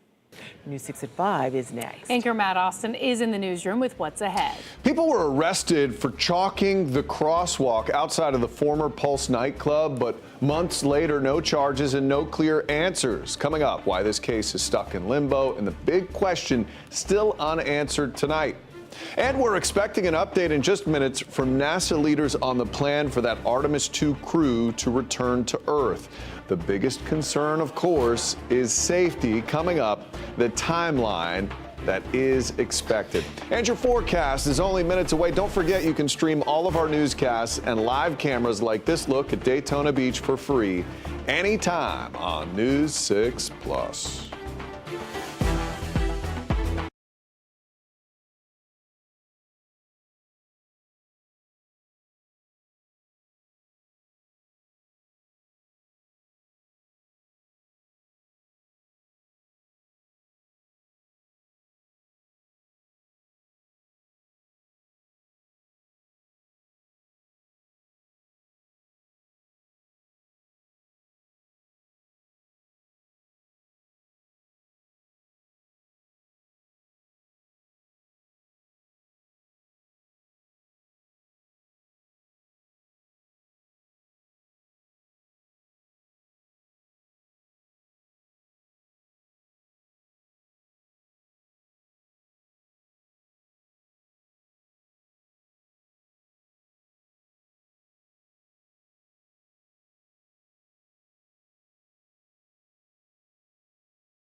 Now at 5, the latest update on the 4-person Artemis 2 crew and their plans to return to Earth safely. We're live with what NASA is saying. Plus, 2 people arrested for chalking the crosswalk outside the former Pulse nightclub.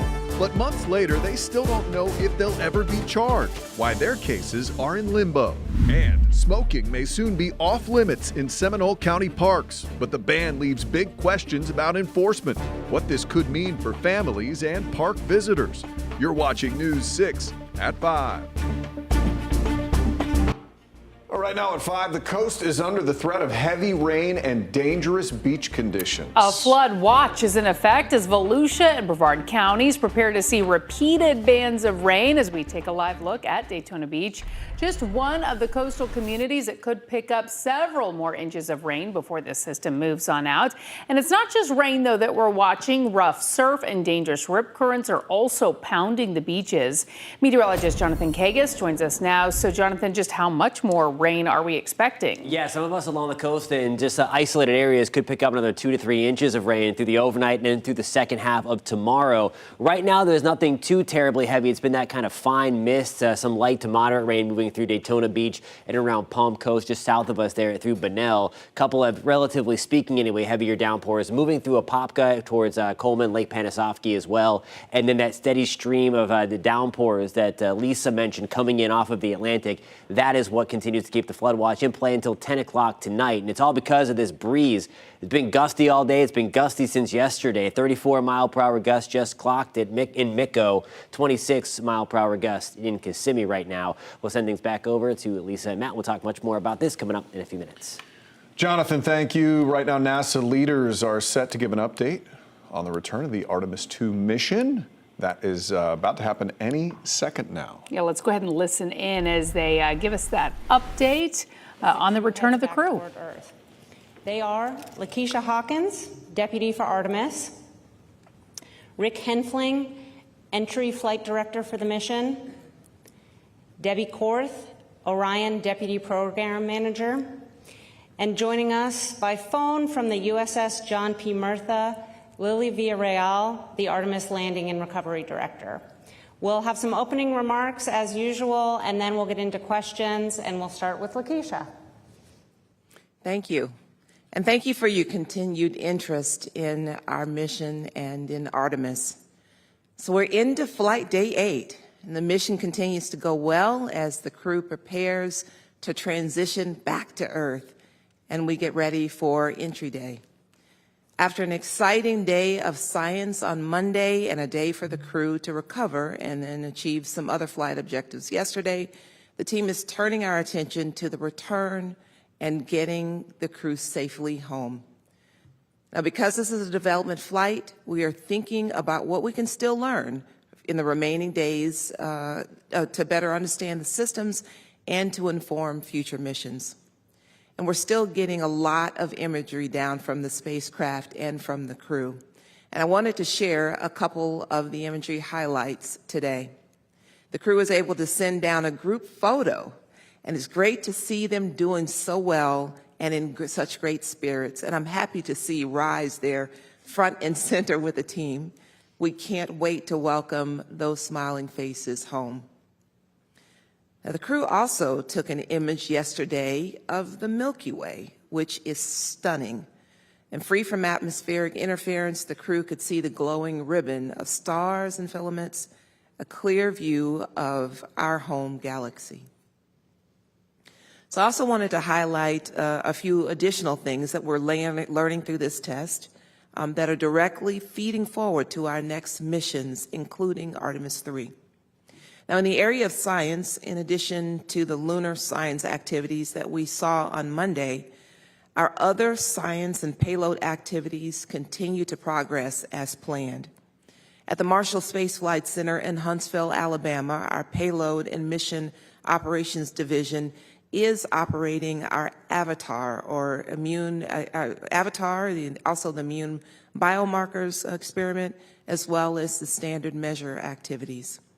And these activities are going to really help us understand how the deep space environment impacts the astronauts during the Artemis missions. The experiments about human health are going to give us data that we need to be able to live on the moon longer as we develop the moon base and be able to prepare for farther trips like going on to Mars. During Apollo, They didn't gather this kind of human health data, and we can't get this information during low Earth orbit missions. So in terms of performance of the hardware, as we heard from the administrator yesterday, the mobile launcher is in good condition overall. And while we need to fix a few things, having the mobile launcher in good condition really ensures that we'll be ready to start stacking the Artemis 3 vehicle according to the timeline that supports launching that mission next year. You heard previously that the SLS performance was about as good and flawless as we could have expected. And the SLS team already has begun digging into all of that data for detailed post-flight analysis to see if any refinements need to be made going forward. And the data that we're getting from the Orion manual piloting demonstrations, including the proximity operations demonstration we had after launch, are critical to ensuring that we can dock with human landers during Artemis 3 and beyond. And we heard in real time from Victor during the ProxOps demonstration how precise the handling appeared to have been, and the other demonstrations are proving us with even more data. We have lessons we're going to address before Artemis 3, including some of our water. We are continuing to monitor this update from NASA officials, and you can continue to watch this live on clickorlando.com. And as we continue to count down to the crew's safe return, your Cape Canaveral community correspondent James Sparvero is back at Kennedy Space Center as one of the most dangerous parts of the mission is still ahead. James. Right, Lisa. So first of all, I was just smiling because we're hearing from NASA that everything remains on track, that the crew is doing well, that the mission has been a phenomenal success to this point. So that's all great news. But of course, they're all preparing ahead of Friday, or re-entry day. Perhaps the most dangerous part of the mission. All eyes will be on that heat shield of Orion, that controversial heat shield because of its history during the Artemis 1 mission. And just before this press conference started, NASA was showing us live pictures of the crew from Mission Control. Watch. As I watch NASA's live stream from our press building at Kennedy Space Center, CBS space expert Bill Harwood is watching from the Mission Control in Houston. History making, it's been a monumental success. How would you describe it to this point? You know, I think it's gone as good or better than anyone could have expected. Bill and I have also talked extensively about what's expected to be the most nerve-wracking part about the crew's continuing flight home. All eyes are going to be on the heat shield. No doubt there'll be a few nervous moments. With temperatures during re-entry heating up to 5,000 degrees, it will be the moment of truth for Orion's heat shield, which, because parts of it cracked during the Artemis 1 re-entry in 2022, some industry experts have gone as far to argue it's not safe for crew. NASA has stood by its investigation and corrective action to re-enter the atmosphere on a safer path. And they're convinced that as they come in, they will not experience those kind of problems that they did the first time around. Coming in again on Friday, splashdown in the Pacific Ocean is expected around 8 o'clock our time. Lisa, of course, there's going to be a lot of happy people when this crew that's made so much history. NASA's talking more about the science that they've discovered. They're getting into that, of course. Artemis 2 is a huge science mission as well when they come home Friday. Our coverage will continue right here on News 6 and clickorlando.com. Live in Brevard County, I'm your Cape Canaveral community correspondent, James Sparvero, News 6. All right, James, thank you. New at 5, we are now hearing the 911 call from when 2 window washers were shot after investigators say they were targeted in an attempted robbery on the job. Were they gunshots? They're gunshots.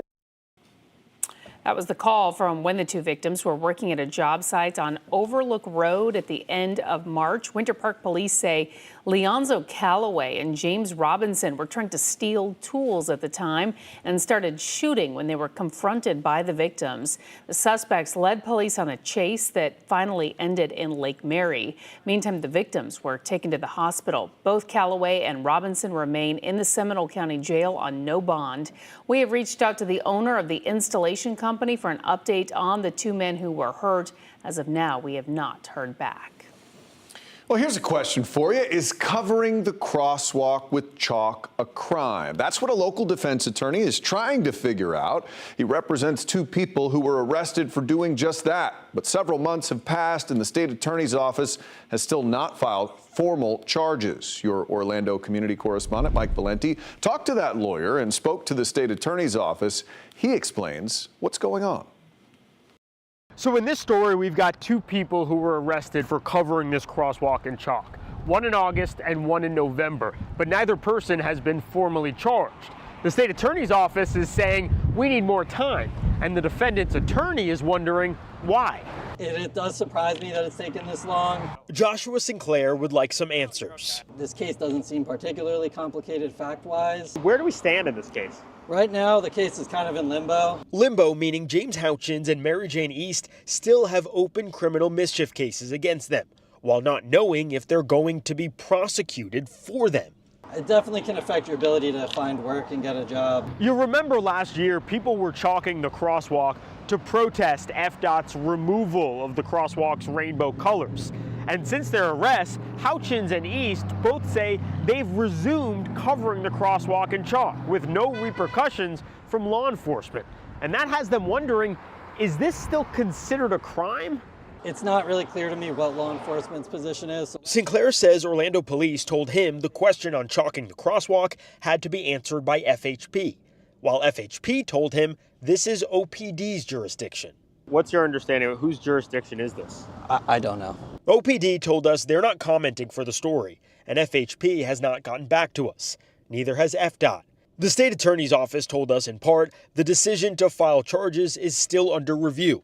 And, quote, this is not a routine intake matter. It is a multi-agency case that has required coordination with entities we do not typically engage with. I think people should know whether or not they're allowed to use chalk at the crosswalk and not have to fear arrest.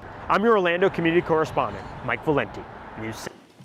All right, Mike, thank you. Some new rules could be coming to Seminole County parks. A proposed smoking ban could impact several outdoor areas. Coming up, the questions we are asking on how leaders plan to enforce it.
Welcome back. If you're just joining us, we're tracking the rain, wind, and rough surf conditions across parts of Central Florida and the coast. Here's a live look at our Launch Credit Union Port Cam at Port Canaveral. It's one area that is under a coastal flood watch. Meteorologist Jonathan Kegas will have another update in just minutes. All new at 5, Seminole County public parks could soon go smoke-free. Commissioners are just days away from voting on a proposal that would ban smoking at every park. But neighbors want to know how this would actually be enforced. News 6's Jana Manahalal went to check out the problem and hear what people have to say about it. That's right. All county-owned playgrounds and parks just like this one could soon have a no smoking ban in effect. But some of the big questions we're asking and trying to get answers to is why put that ban on smoking into effect now? And how in the world is the county planning on enforcing this? I think it's appropriate. The county parks are meant to serve families, and families have children, some teenagers, but some also very young as well, and there's tons of research about secondhand smoke. I think it's appropriate. The Seminole County Board of Commissioners is set to vote Monday on a proposal that would ban smoking in all county parks. According to the ordinance, the goal is to reduce exposure to secondhand smoke and vapor while also reducing litter from tobacco products like cigarette butts. I wouldn't want to be breathing in someone else's smoke. We've spoken to a few people who are in support of the smoking ban, but their biggest question is, how do you plan to enforce it? So, you know what? We're going to ask. I emailed the county asking them what their plan would be to enforce the ban, and also why enforce the ban now? Were there a lot of complaints from parents? The county got back to me and mentioned this rule was created by the state and they just hadn't chosen to enforce it yet. They also mentioned there would be signage to remind people to comply. This smoking ban is not in effect yet. They still have to hear about it at the next county commission meeting, and that happens on Monday, April 13th. We'll bring you all of the updates from that meeting here and on clickorlando.com. For now in Seminole County, I'm Jana Manahalal, News 6. Thank you, Jana. Let's take a live look at Daytona Beach. Not exactly the day you'd want to be out there hitting the water. Pretty rough surf, strong winds, some dangerous conditions, really. In just a few weeks, this same beach will hopefully look very different, though. We're talking surfboards, sunshine, even some four-legged surfers. So registration just opened for this year's Hang 8 Dog Surfing Extravaganza in Volusia County. This is video from the event in past years. How adorable is this? The contest is set to take place on May 31st on Daytona Beach near the Hard Rock Hotel. There will be surfing competitions, a costume contest, and events really planned all day, all to support local animal rescues. But definitely not on a day like today. No, that would be terrible. For today, much different story. Taking a live look out at the beach where those rough conditions are taking place. Meteorologist Jonathan Kegas joins us now, and you're tracking quite a bit tonight. We are, nothing too terribly heavy, thankfully, to cause any kind of flooding right now. Anyway, we do have another push of heavier rain sliding through a little bit later on overnight and through the day tomorrow. But it is a little widespread tonight, hanging around Daytona Beach again. We just took that live look, spreading inland toward about Astor, Ocala National Forest. We have a couple of downpours hanging around Apopka right now. It's on the lighter side. Again, Satellite Beach and Palm Bay, where you see the darker yellows and oranges, that's where the rain is coming down, relatively speaking, on the heavy side. Everything is coming in off of the Atlantic, and we're going to keep it that way through tomorrow. And then finally, by Friday, rain chances go down significantly as we break free from the pattern going forward. And that's going to stay with us again over the next couple of days as we watch this moisture just continue to pool in from the Atlantic and beyond as we move forward over the next, again, couple of days staying with us. Rainfall forecast, this is going to take us through the next few days. Really, the rain shutting off as we get toward Friday. Weekend looking fantastic. Still hanging out with the lower amounts as we've been talking about toward the I-75 corridor from about Ocala into the villages, maybe up to 1/4 of an inch in the most extreme cases, if you will. And then back towards the I-4 corridor in southeast. This is where we could still pick up anywhere from 1 to isolated 3 inches of rain toward us, where you see the darker yellows again right along the I-95 corridor, and then a little bit lower amounts again as we get toward Palm Coast. There's another live look in Daytona Beach with our Daytona Beach sky cam again. The sky cam being jostled all around. The surf is very high. Waves are breaking tonight at about 8 to 10 feet. 6 to 68 degrees right now is your air temperature. The breeze out of the east-northeast at about 20 to 25 miles an hour. And there are the wave heights. If you had a cruise at the Bahamas, bring the Dramamine.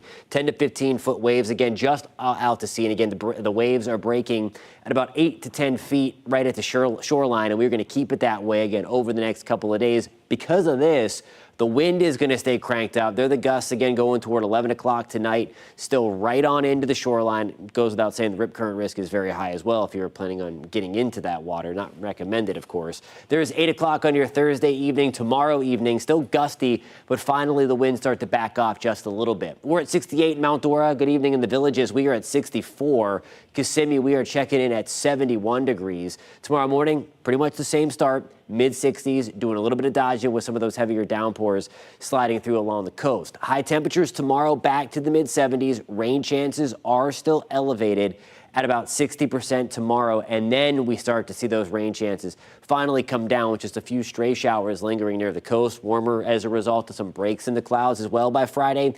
And then fantastic weekend. Mix of clouds and sunshine on Saturday, much more sunshine on Sunday, and we are warming things up right on through the early and middle part of next work week, guys. Jonathan, thank you. Well, tax deadline pressure is on, and millions are still racing the clock. Just 1 week to go until April 15th, and if you have not filed yet, you're not alone. Coming up, what you need to do right now to avoid costly mistakes or penalties.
With a week to go before April 15th, millions of Americans are scrambling to get their taxes filed on time. CBS Business News analyst Jill Schlesinger is here to help guide you through the process. Jill, let's cut to the chase. What should you do if you haven't filed your taxes yet? take a deep breath. You got plenty of time, truly. Just gather up your documents, fire up your computer, and remember, the quickest, most efficient way to file is electronically using direct deposit. That way, if a refund is coming your way, you'll get it faster.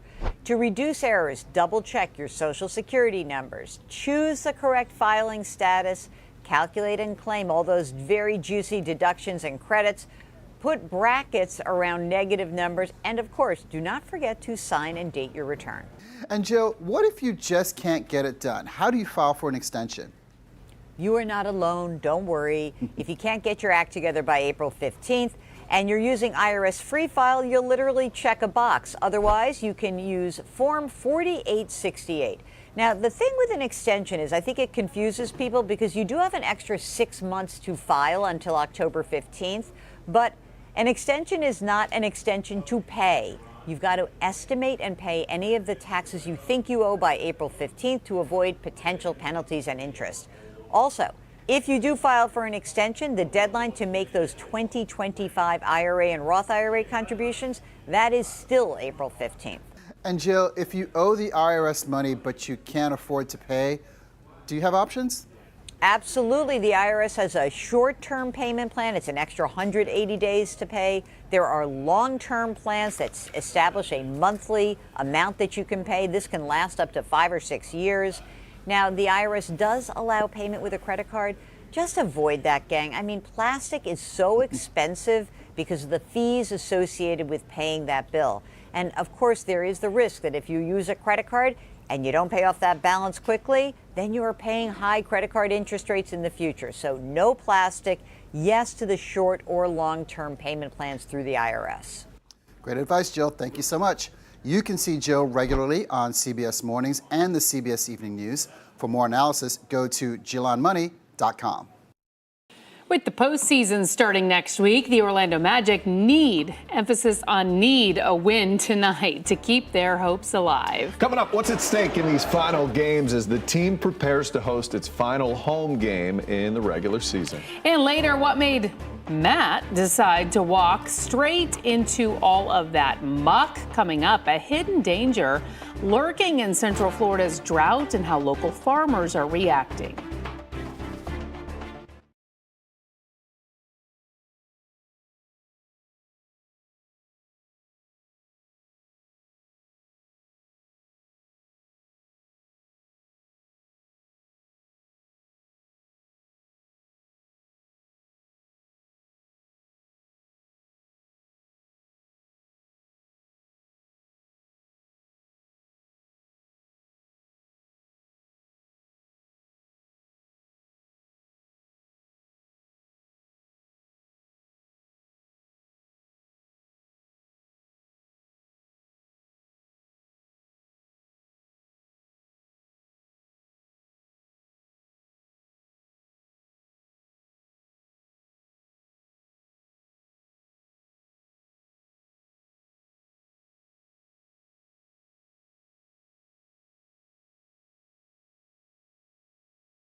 Glad you're with us. I'm Lisa Bell. And I'm Matt Austin. You're watching News 6 at 5. We're following several top stories for you right now. NASA leaders just gave an update on the return home for the Artemis 2 crew.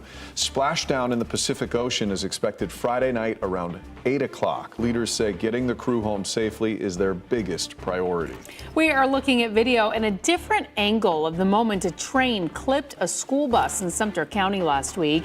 The now former bus driver, Yvonne Hampton, was in court yesterday on 29 counts of child neglect, one for each child on her bus. She has since bonded out.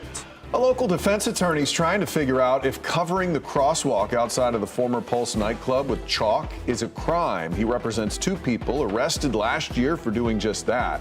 But the state attorney's office has still not filed formal charges. The office says the decision to file charges is still under review.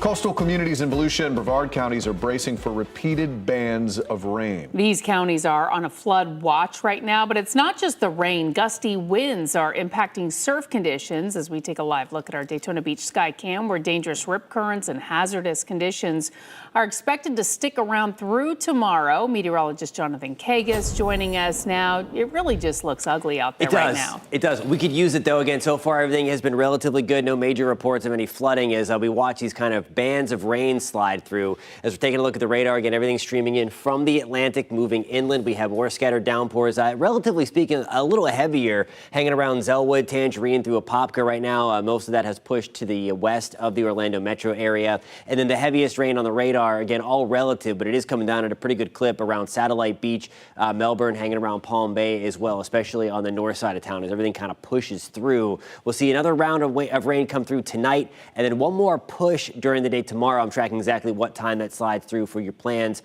on Thursday, coming up at about 5:47, guys. All right, Jonathan, thank you. Open your camera app, scan the QR code on your screen right now. Click the link. We want to see your weather pictures and videos. They could end up on TV. You can also go to clickorlando.com/pins and upload your pictures and videos that way.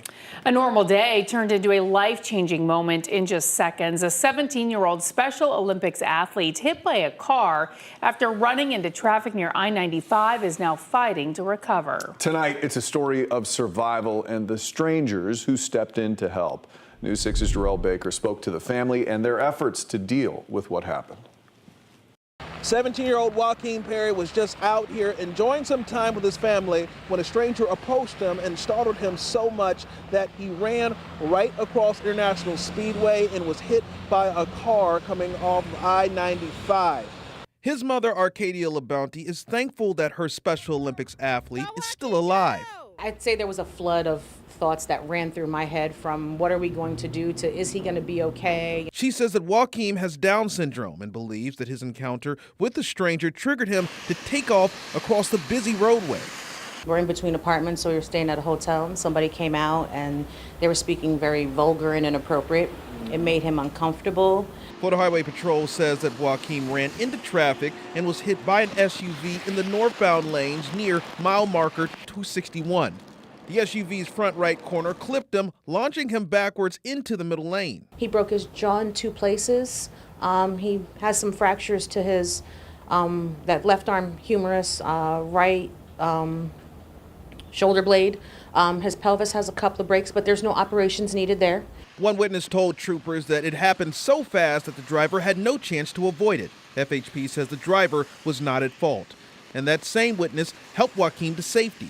There was also somebody that stayed and put a blanket on my child, and if I could just thank them so sincerely for treating my son with respect and love. Go, Joaquin, go! And even though it's going to be a while before Joaquin gets back on the track, it's not stopping him. I have the utmost expectations that next year for Special Olympics, we'll be heading to Jacksonville this weekend instead of waiting in a hospital like we'll be doing this year. His mom says that he's already talking and hoping to make it to graduation in May, even if it's in a wheelchair. In Daytona Beach, Jarrell Baker, News 6. New at 5 in Ocala, we are learning that a man accused of strangling and killing his girlfriend is now in custody. This happened in December of last year at a home on Northeast 6th Street near 45th Terrace. Ocala police say Michael Rowland called the department because he found his girlfriend, 72-year-old Diane German, dead in the pool. However, investigators found out Rowland was at the house the night before her death. A medical examiner ruled the case as a homicide because of evidence of strangulation. On Monday, Jacksonville Sheriff's deputies arrested Rowland and brought him back to Marion County. He faces charges of second-degree murder and tampering with evidence and is being held on no bond. Well, the announcement of a 2-week ceasefire in the war in Iran sent oil prices plummeting today, but experts say lower prices for everything from gas to airfares to produce won't come quickly for you and me. Reporter Catherine Kafa is in Washington with the details. On the news of this temporary ceasefire, we have seen the stock market breathe a sigh of relief. We have seen the oil markets breathe a sigh of relief. But we have also seen throughout the hours since that this agreement is tenuous. And so for consumers at the gas pumps, real relief may still take some time. A 2-week ceasefire agreement made on the condition that Iran agreed to reopen the critical Strait of Hormuz was enough to push oil prices lower Wednesday. What has been agreed to, what's been stated, is the strait is open. Our military is watching. I'm sure their military is watching, but commerce will flow. But analysts say the fragile agreement doesn't guarantee oil tankers will be on the move quickly. In fact, Iran halted oil traffic in the Strait Wednesday after Israel attacked Hezbollah sites in Lebanon. Market is still waiting to see how the vessels start to flow. The effective closure of the crucial Strait of Hormuz rocked global oil supply, and analysts anticipate it could take months to fully restore the flow and production of oil derailed by the war. It's going to be weeks and months to get the production back online. And given that about 3 million barrels a day of refining capacity has been damaged, that can take months to years to be repaired. Lingering uncertainty pushed the average price of a gallon of regular gas to $4.16 Wednesday, according to AAA. And while retail gas prices are expected to start falling in the coming days if all holds, price tracker Gas Buddy estimates it'll still take 1 to 2 weeks for the average to get back below $4, leaving the squeeze on drivers, but also businesses who have started to pass those higher costs along to already weary consumers with new fees for things like shipping and logistics. We will get a glimpse into the effects of elevated energy prices on the cost of everything from groceries to clothing on Friday. That is when the government releases its latest data on consumer prices and inflation, covering the month of March. In Washington, I'm Karen Kafa. And on that note, over the past several weeks, oil prices have soared due to the war in Iran, and airlines are now passing that pain directly onto you. 4 of the 6 largest U.S. airlines are raising bag fees, adding at least $10 more per bag. It's happening at carriers like Delta, United, and Southwest. That means you will now pay around $45 for your first checked bag, $55 for your second, and up to $200 for a third bag on some airlines. JetBlue started the trend last month, and the others quickly followed. Airlines say the spike in jet fuel, which has roughly doubled during the war in the Middle East, is forcing their hand. Airfares are up probably 15 to 20% in the last month. Oil price doesn't fully cover the price of oil. Airlines say these fees help offset costs, but here's the catch. Even when fuel prices drop, experts say those bag fees usually do not go down. Right? Yeah. In fact, they brought in more than $7 billion for airlines in recent years. Well, time flies when you're following an NBA basketball team. Yeah, the Orlando Magic are on the edge of the playoffs, and every game counts now. Tonight, the Magic play their last home game of the regular season. They host the Minnesota Timberwolves at 7. With 3 games left in the regular season, the Magic want to extend their winning streak. They've been doing a little better recently. Six Sports Director Jamie Say is live at the Kia Center. Jamie, the Magic's sense of urgency should be cranked up to about 10. Yeah, why not crank it up just to an 11, right? Because the postseason begins next week, and that's when the Magic need to be at their best. With only 3 games remaining in this regular season, there is a lot of stake in the next couple of days. Number 1, tonight, the Magic want to get a victory in front of their home fans and extend their current winning streak to 4 straight. Plus, with those 3 games left in the regular season, playoff seeding in the Eastern Conference is totally up in the air right now. The Magic sit in 8th place, but they could still finish as high as 5th or as low as 10th. Capturing the 5th seed has low probability. However, the Magic are only 1 game behind 6th place Toronto. On the other hand, they're only a half game ahead of 9th place Charlotte. So many scenarios could play out during these final games of the regular season. The Magic said this morning they're just focused on beating Minnesota tonight. A lot of stuff is still up in the air, and at the end of the day, you just gotta, focus on one possession at a time. Focus on yourself, as much as you can, and I think then usually things will work out the way they should be. Take care of home. Go out and play the way we know how we're capable of playing. Give these fans the style of play that we know they deserve, and the style of play that we know we can play each and every single night. Some good news is the Magic are getting healthier, but check out the mask on Wendell Carter Jr. this morning at shoot-around. His nose was broken in Monday's win against Detroit. Carter, though, is available to play against these Timberwolves in the Kia Center. Franz Wagner, Anthony Black are also available as they're working their way back from time missed due to injury. Now, this may be the last home game of the regular season, but if the Magic finish as low as 9th or higher, they will guarantee themselves at least one more game in this building. What we say, the more games in the Kia Center, the merrier. All right, the Magic and the Timberwolves tip off tonight at 7 o'clock. Live at the Kia Center in downtown Orlando, I'm Jamie Say, News 6. Matt, Lisa, back to you. Fingers crossed, Jamie. Thank you. Florida's worst drought in 25 years is turning dangerous for people and animals. A local farm pond dries up and turns into a trap. Coming up, the shocking video and what I experienced stepping into this muck for myself. And later. The signs are up. We'll tell you what we're finding out about the newest pickleball complex coming to Sanford.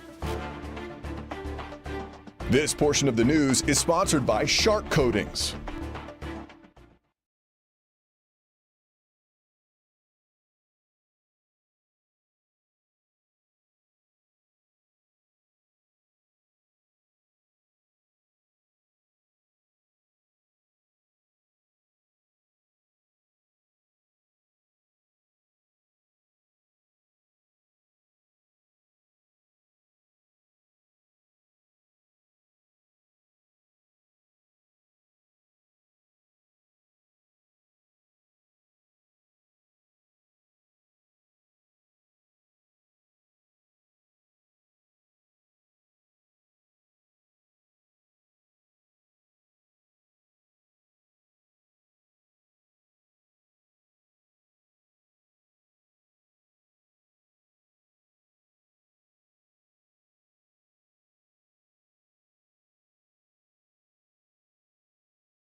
Now at 5, it's been a rainy day and Florida needs it. Our drought right now is the worst it's been in 25 years. Here's a look at the most recent numbers of the drought index. And in Groveland, one farmer tells me his pond has all but disappeared, leaving behind this.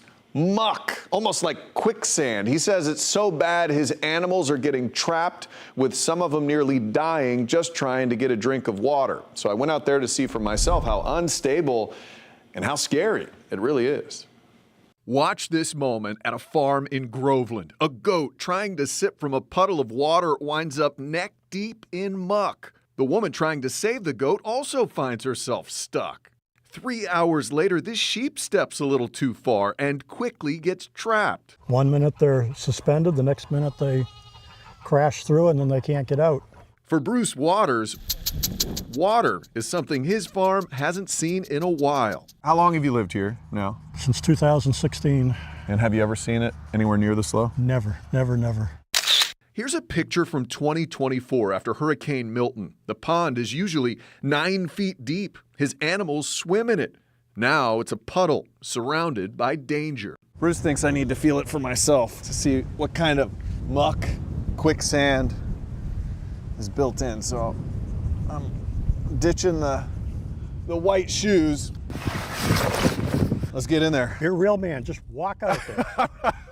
What if I'm not a real man, Bruce? This is definitely unstable. I don't trust you to be able to pull me out of here, Bruce. I have a tractor. A few steps in. Oh boy. And I realize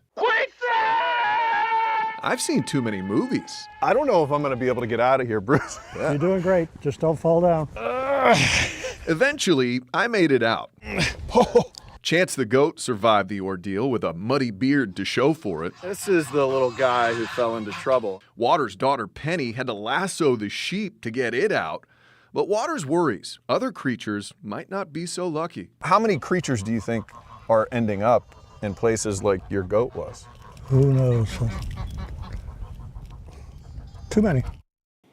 That's sad. I mean, it really is. It's a death trap for so many of these animals. He's saying there's probably a lot of deer out there or big farms that don't have cameras. Panthers, other animals. It is a danger. I don't know how they would get out of there. Lake County is not alone. Drought conditions are stretching all across Central Florida. Yeah, in fact, Orange County issued a burn ban earlier this week as the fire danger continues to climb.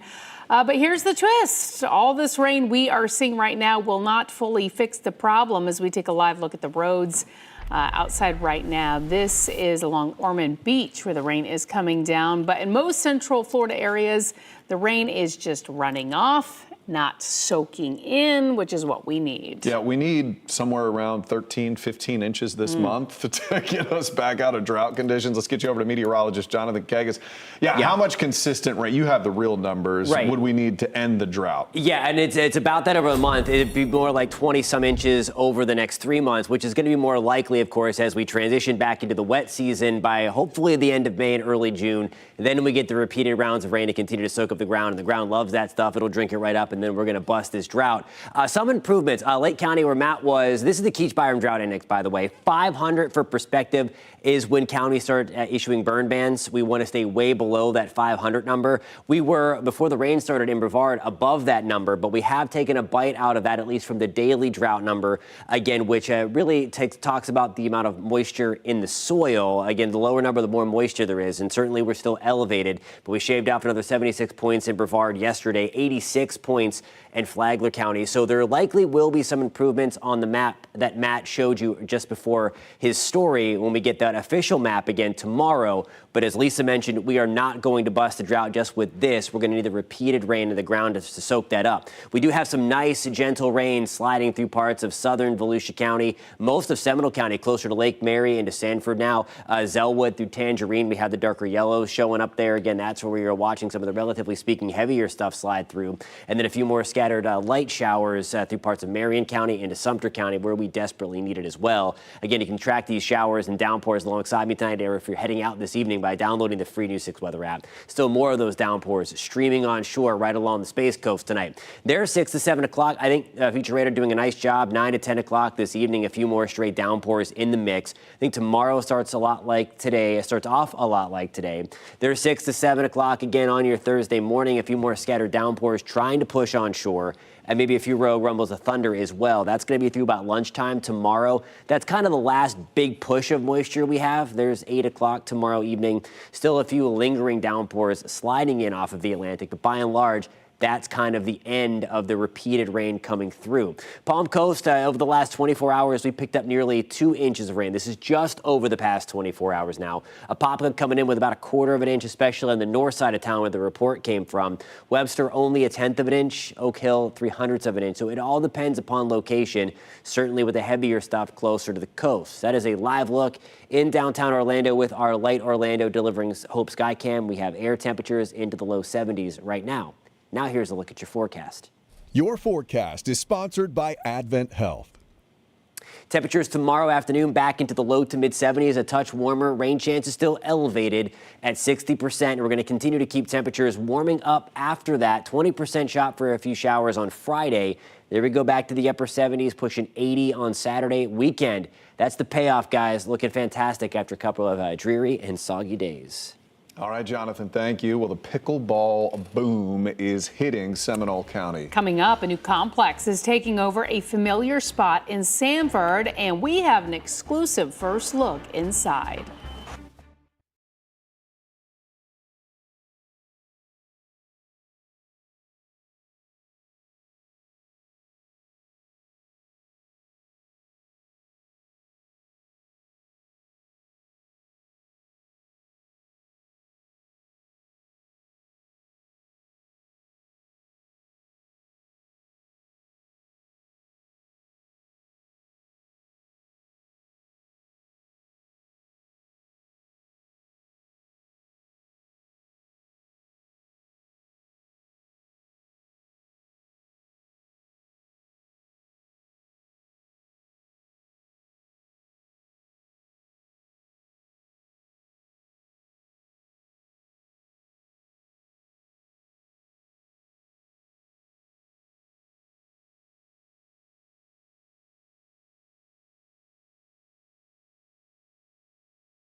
Well, the fastest growing sport in America is really hitting hard in Seminole County right now. We're talking about pickleball, of course, and the more players there are, the more courts are needed. Your Seminole County community correspondent Catherine Silver shows us where a new complex is moving into a familiar spot in Sanford.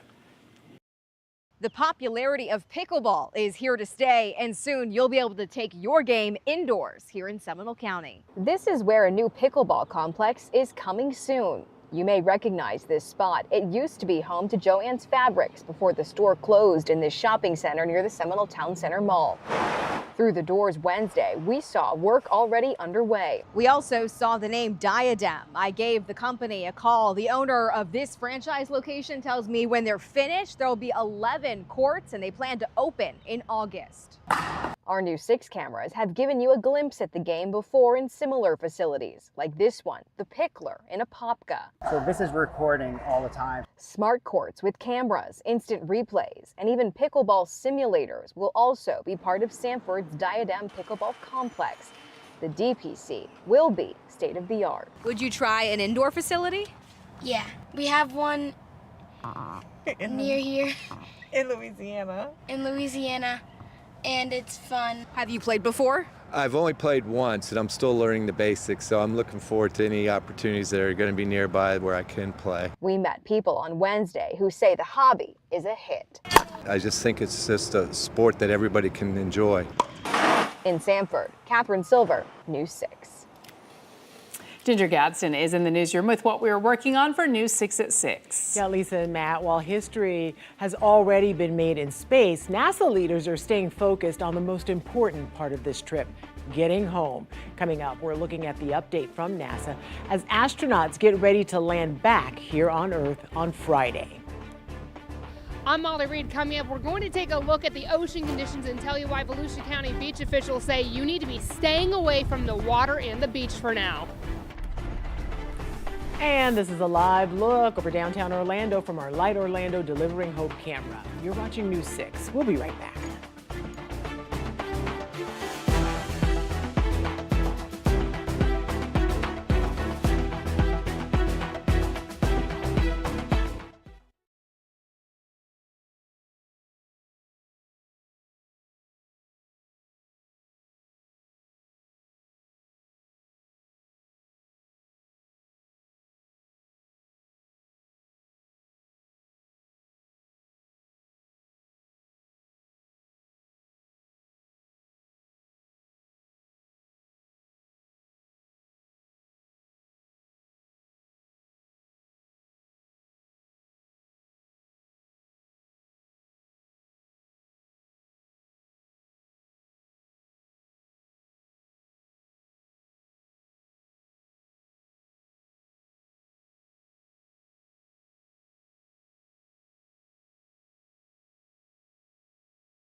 rain and wind making beach conditions along our coast downright dangerous.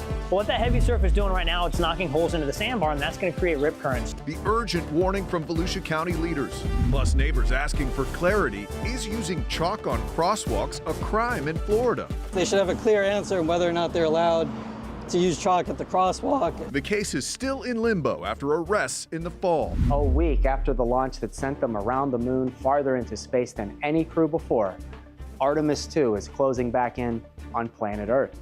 News 6 starts now.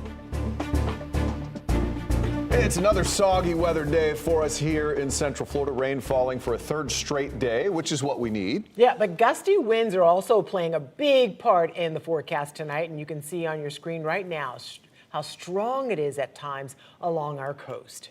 We're heading right over to meteorologist Jonathan Kagas with a look at that forecast. Yeah, the Atlantic looking a little angry again tonight, guys. That breeze is kicking up the wind, kicking up the waves big time, breaking at times 8 to 10 feet along the coast. Here's the deal. We still have rain pushing in from the Atlantic. For one more day, we're stuck in this pattern. And then by Friday, we really try to break free from it. But some much needed rain continuing to fall for us, especially in Seminole County right now. This is pushing through about Geneva. This is heading toward Winter Springs, Altamont Springs, Longwood, into the Lake Mary area as well. That little downpour in the yellow and orange that has popped up there, sliding in off the Atlantic. Where we have more steady rain is back into the southern half of the Space Coast, Satellite Beach into Palm Bay. We're seeing some of the relatively speaking heavier downpours slide on through. This is heading toward Deer Park and Holopah again. Sky's likely getting a little darker towards your east. Just some lighter stuff for us back to Point Siena, sliding through Kissimmee right now, also into Claremont, Mineola. Just some very light rain tonight. The wind stays elevated for everybody, but improvements, big time improvements coming for your weekend. I'm going to have that part of your forecast coming up at about 6:17, guys. All right, Jonathan, thank you. Volusia's coast is seeing some rough surf tonight. Yeah, you might notice some sand washing away, erosion, but the real danger is out in the water. Strong surf and powerful rip currents that will stick around for a while. Your Volusia County community correspondent Molly Reed is on Daytona Beach with a look at those conditions. It's not even high tide right now, and still the water is hitting the seawalls. That is how big the swell is right now from this water. Waves are reaching 8 to 12 feet, we're told. And Volusia Beach safety officials are saying to people to stay off the beach and out of the water until this calms down. We're flying a red flag condition for hazardous conditions. We're not recommending people come down to the beach. Volusia Beach Safety is keeping eyes on the water still, just in case anyone decides to brave the ocean. These conditions already proving to be a battle for one family. We have been demasted. The Volusia County Sheriff's Office sharing this video after Leah and Ken Hanks were rescued from their sailboat by deputies in New Smyrna. We had sailed from St. Augustine, and the conditions were rough, but they weren't unmanageable. It was okay. But there was a storm behind us that we were kind of staying in front of until we did. It caught up with us. The Hanks FaceTiming me on their drive back home, describing what they call a terrifying experience. They wish they could go back and heed the warnings. After leaving St. Augustine, their sailboat crashed into the New Smyrna jetty. The sheriff's office says the boat was significantly damaged. Are you okay? Are you hurt at all, or are you just a little winded? The school teacher's plan was to sail home to Mississippi on their new boat during their spring break. That's the reason that we left when we did. It was a bad decision, but that's the decision that we made. The ocean is still looking rough too, but the threat isn't over once blue skies return. Well, what that heavy surf is doing right now, it's knocking holes into the sandbar, and that's going to create rip currents. Captain A.J. Miller with Volusia Beach Safety says the dangers in the water are going to pick up. It's still a more dangerous ocean environment because we're going to have those heavy rip currents. Now, we've also been checking in with Volusia County officials all day asking about erosion. They tell us that they are not worried about any major erosion, but we will likely see some minor erosion. They say you might see some of the sand from the recent beach renourishment projects gone. You might see a little bit of a cliff there, but they say that means the projects are doing their job, protecting the dunes and the structures along A1A. I'm your Volusia County community correspondent Molly Reed, News 6.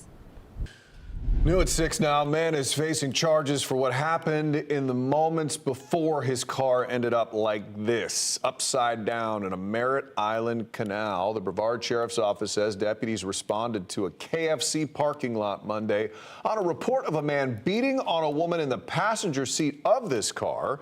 The Sheriff's Office says John Lucas drove off as law enforcement approached, hitting a deputy's car in the process. Lucas's car eventually ended up going off a bridge into a nearby canal with that woman still inside. She was rescued. Lucas was not found in the car. He was arrested the next day. He's facing several charges, including aggravated assault. We'll have a closer look at this story coming up tonight on News 6 at 11. Developing tonight, we have an update on a story so many of you have been following closely since last week. News 6 investigator Mike DeForest uncovered this story of a Good Samaritan who was attacked while trying to help what he thought was a car crash victim. We're now learning the man arrested for attacking the Good Samaritan has entered a not guilty plea. Daniel Coleman is currently in the Orange County Jail on a $5,000 bond. He is facing several charges, including battery and criminal mischief. And you can read this story right now by going to clickorlando.com. Just search Good Samaritan and this story will pop right up. All right, well, this woman right here is the young mother accused of killing her newborn and burying the baby in her backyard. We're now learning she will not be getting out of jail now that she is facing murder charges. This afternoon, we're seeing the moment she turned herself in. This is from a deputy's body cam. All right, ma'am, so you already know what's going on, right? So I got to put the handcuffs behind your back. We'll make this as easy as we can for you, okay? 20-year-old Ann Mae Demagillo was out on bond but ordered back to jail on new upgraded charges. She was in court yesterday where a judge told her this time she'll not be able to bond out. Demagillo originally told investigators she did not know she was pregnant and delivered the baby in a toilet. However, the sheriff says digital evidence proves she planned to kill the child all along. I've got a school bus with a train. Students are okay from what I understand, but I need to get EMS on scene to just check them out. I've got a full bus load. In Sumter County, we now have the 911 calls from when a train hit a school bus with kids on it. Here's a closer look. This is the bus, the 29 children on board. They're pretty fortunate to be alive here. Court documents show the driver of that bus, here comes the train, that's how close it was, Yvonne Hampton, did not stop at a railroad crossing. Yesterday, she appeared in court on 29 counts of child neglect, one for each kid on that bus. She has bonded out of jail, but she can no longer drive a bus, cannot contact students or staff, and she is barred from returning to that school. Well, is covering the crosswalk with chalk outside of the former Pulse nightclub still a crime? That's what a local defense attorney is trying to figure out. Troopers used to be stationed outside the crosswalk, enforcing and arresting. That attorney represents two people who were arrested, but several months later now have passed, and the state attorney's office has still not filed formal charges. Your Orlando community correspondent Mike Valenti spoke to that lawyer and to the state attorney's office. He explains what's going on here. So in this story, we've got two people who were arrested for covering this crosswalk in chalk. One in August and one in November, but neither person has been formally charged. The state attorney's office is saying we need more time, and the defendant's attorney is wondering why. It does surprise me that it's taken this long. Joshua Sinclair would like some answers. This case doesn't seem particularly complicated fact-wise. Where do we stand in this case? Right now, the case is kind of in limbo. Limbo meaning James Houchins and Mary Jane East still have open criminal mischief cases against them, while not knowing if they're going to be prosecuted for them. It definitely can affect your ability to find work and get a job. You remember last year, people were chalking the crosswalk to protest FDOT's removal of the crosswalk's rainbow colors. And since their arrests, Houchins and East both say they've resumed covering the crosswalk in chalk with no repercussions from law enforcement. And that has them wondering, is this still considered a crime? It's not really clear to me what law enforcement's position is. Sinclair says Orlando police told him the question on chalking the crosswalk had to be answered by FHP, while FHP told him this is OPD's jurisdiction. What's your understanding of whose jurisdiction is this? I don't know. OPD told us they're not commenting for the story, and FHP has not gotten back to us. Neither has FDOT. The state attorney's office told us in part the decision to file charges is still under review. And, quote, this is not a routine intake matter. It is a multi-agency case that has required coordination with entities we do not typically engage with. I think people should know whether or not they're allowed to use chalk at the crosswalk and not have to fear arrest. I'm your Orlando community correspondent, Mike Valenti, News 6. Well, in just a little more than 48 hours, the 4 brave souls who have flown farther away from the Earth than anyone are set to splash down, capping off a human spaceflight mission for the ages. Yeah, it was just last Wednesday when millions watched Artemis 2 launch. Your Cape Canaveral community correspondent, James Sparvero, is back at Kennedy Space Center as one of the most dangerous parts of the mission is still ahead. James. Right, Matt and Ginger, and right now the world is watching the crew come home. Live look at the control room in Houston right there. I'm at our Kennedy Space Center, of course, watching where the launch was last week. The rocket launching and NASA saying the data is coming back great. And they're also saying everything on this flight with the Orion spacecraft is going well. But of course, there is danger that lies ahead. And the mission continues to go well as the crew prepares to transition back to Earth. As I watch NASA's live stream from our press building at Kennedy Space Center, CBS space expert Bill Harwood is watching from the mission control in Houston. History making, it's been a monumental success. How would you describe it to this point? You know, I think it's gone as good or better than anyone could have expected. Bill and I have also talked extensively about what's expected to be the most nerve-wracking part about the crew's continuing flight home. All eyes are going to be on the heat shield. No doubt there'll be a few nervous moments. With temperatures during re-entry heating up to 5,000 degrees. It will be the moment of truth for Orion's heat shield, which, because parts of it cracked during the Artemis 1 re-entry in 2022, some industry experts have gone as far to argue it's not safe for crew. NASA has stood by its investigation and corrective action to re-enter the atmosphere on a safer path.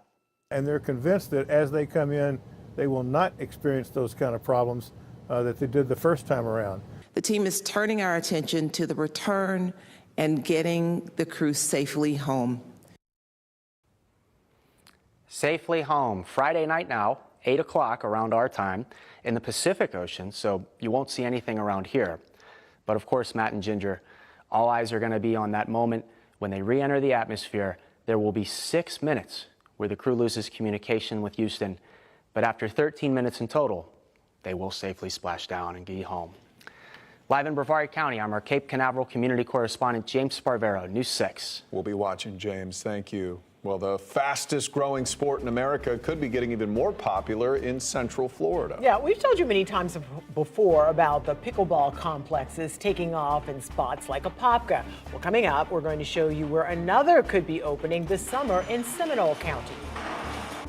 And how Seminole County parks could soon have a no smoking ban go into effect.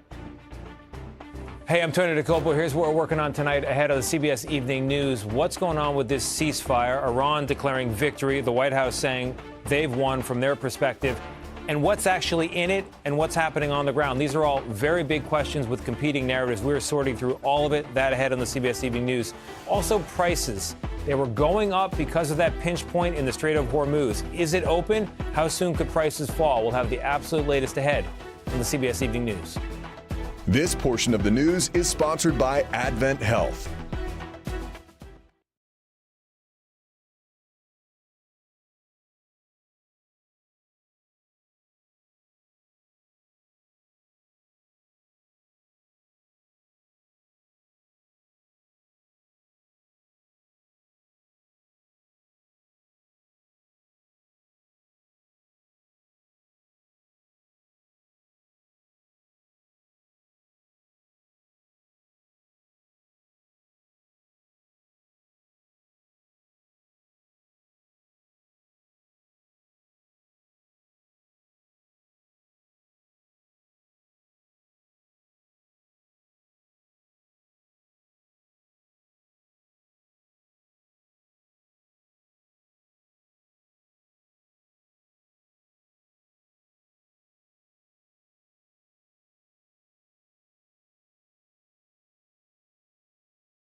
Smoking at parks in Seminole County could soon be coming to an end. Commissioners are just days away from voting on a proposal that would ban smoking at all county-owned parks. News 6's Jana Manohalal is looking at what people think about it.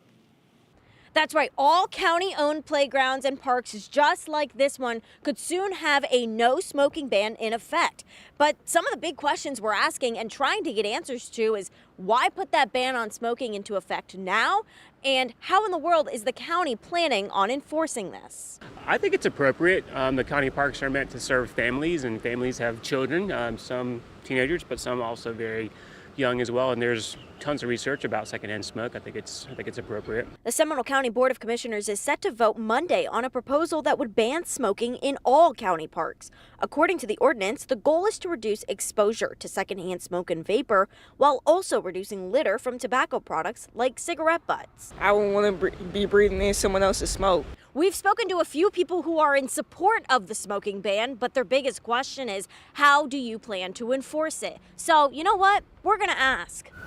I emailed the county asking them what their plan would be to enforce the ban, and also why enforce the ban now? Were there a lot of complaints from parents? The county got back to me and mentioned this rule was created by the state and they just hadn't chosen to enforce it yet. They also mentioned there would be signage to remind people to comply. This smoking ban is not in effect yet. They still have to hear about it at the next county commission meeting, and that happens on Monday, April 13th. We'll bring you all of the updates from that meeting here and on clickorlando.com. For now in Seminole County, I'm Jana Manohalal, News 6.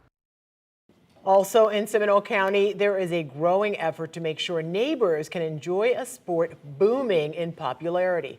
A former Joann's fabric store is being turned into a pickleball complex soon, bringing new life to the spot near the Seminole Town Center Mall. The company bringing this to life says the complex will be a state-of-the-art one with cameras, instant replays, and even pickleball simulators.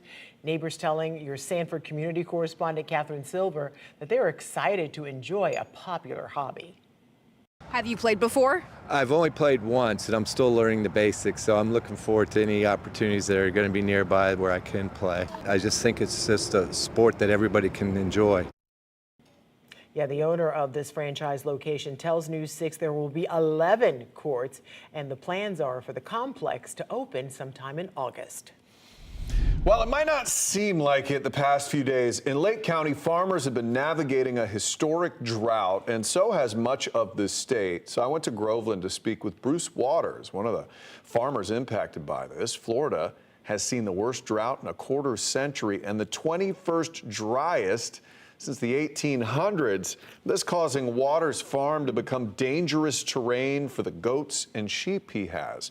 What was once a 9-foot deep pond dried up to the point that it's now just a place for mud that acts like quicksand. I don't know if I'm going to be able to get out of here, Bruce. You're doing great. Just don't fall down. How many creatures do you think are ending up in places like your goat was? Who knows? Too many. So he is worried about other creatures out there where there are no cameras to see what's happening to them. And we have some new drought numbers coming out, I believe, tomorrow. Meteorologist Jonathan Kegas.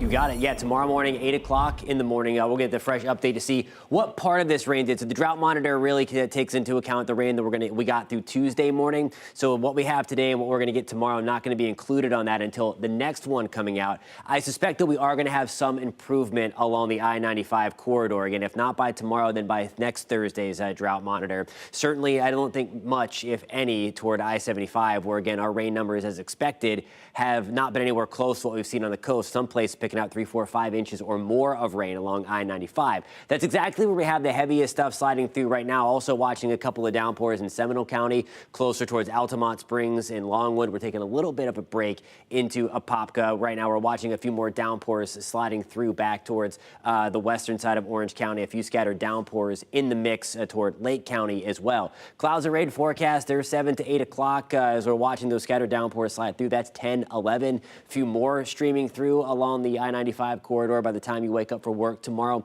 Don't think it's too widespread, but there will be certainly some downpours around. And then we'll get, I think, that final push by lunchtime through the early afternoon. And then if you don't like the gloomy weather, we're going to start to turn things around. There's 8 o'clock. And again, the end of that final push sliding through. More sunshine coming our way on Friday. In terms of the amount of rain coming, there's I-75 sliding through only 1/10 of an inch, maybe up to 1/4 of an inch at most. And then where we have the heaviest rain still expected over the next couple of days, really tomorrow and into the early part of Friday, maybe up to another 1 to 3 inches of rain coming on the coast. It's certainly windy. That's been one of the components we've talked about over the last couple of days, that we see the winds crank up, and it's helping to keep the surf pretty angry out there. It's a live look in Daytona Beach. Air temperatures back to the upper 60s. The breeze out of the east-northeast at about 25 to 30 miles an hour. That is keeping those wave heights, again, just offshore at about 10 to 12 feet, even higher than that the further out into the Atlantic you go. But some of those waves, again, crashing, breaking at about 8 to 10 feet. And we're going to keep things elevated in that department as well. Through about Friday, we'll gradually watch them come down to about 4 to 5 feet by Saturday if you have plans to head to the beach. The rip current risk will remain high, though, as that wind continues to be gusty right on into the shoreline. That's going to be about lunchtime into the early afternoon tomorrow. You see wind gusts inland still on the order of 20 to 25 miles an hour. Wind gusts closer to the coast still at 30 to 35. High temperatures tomorrow going to get back into the mid-70s. Right now we're standing in the low to mid-60s in the Villages, right around 70 degrees in Kissimmee. Tomorrow morning we'll start things off again into the mid-60s. Now here's a look at your forecast. Your forecast is sponsored by Strata Services. High temperatures tomorrow back to the 70s, low to mid 70s. We're back to 78 degrees on Friday, 20% shot for a few showers. Upper 70s on Saturday. The weekend's looking fantastic. Right around 80 degrees on Sunday, low to mid 80s on Monday, Tuesday into Wednesday. A lot of sunshine coming away once we turn the corner and get into the weekend. We'll be right back.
Here's a look at your top stories tonight. We're looking at a video in a different angle of the moment a train clipped a school bus in Sumter County last week. The now former bus driver, Yvonne Hampton, was in court yesterday on 29 counts of child neglect, one for each child on her bus. She has since bonded out. NASA leaders just gave an update on the return home for the Artemis 2 crew. Splashdown in the Pacific Ocean is expected Friday night around 8 o'clock, with temperatures during re-entry getting up to 5,000 degrees.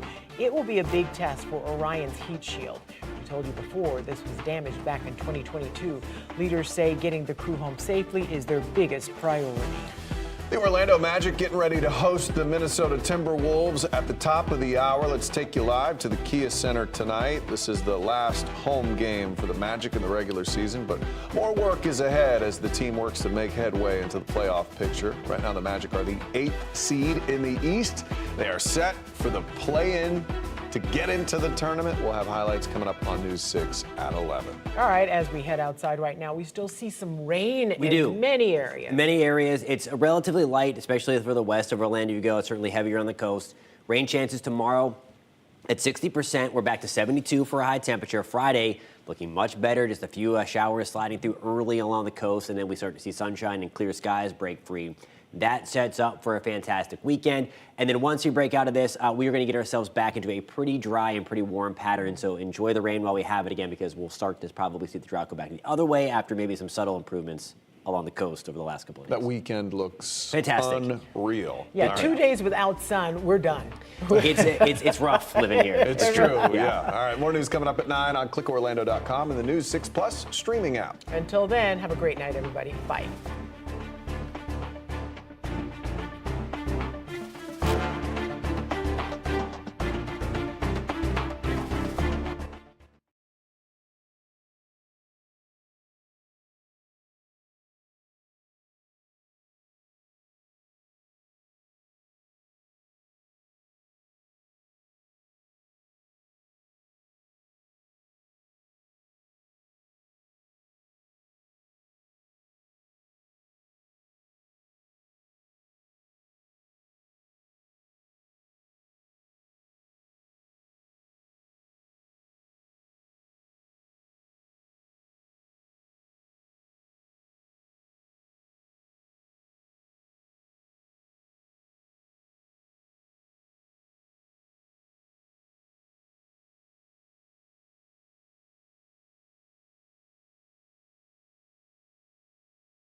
Hi, I'm Matt Austin. Here's a look at today's top stories. A man accused of strangling and killing his girlfriend is now in custody. Police say Michael Rowland called the department because he found his girlfriend, 72-year-old Diane German, dead in the pool of an Ocala home last December. Investigators found out Rowland was at the house the night before her death, and a medical examiner ruled the case a homicide because of evidence of strangulation.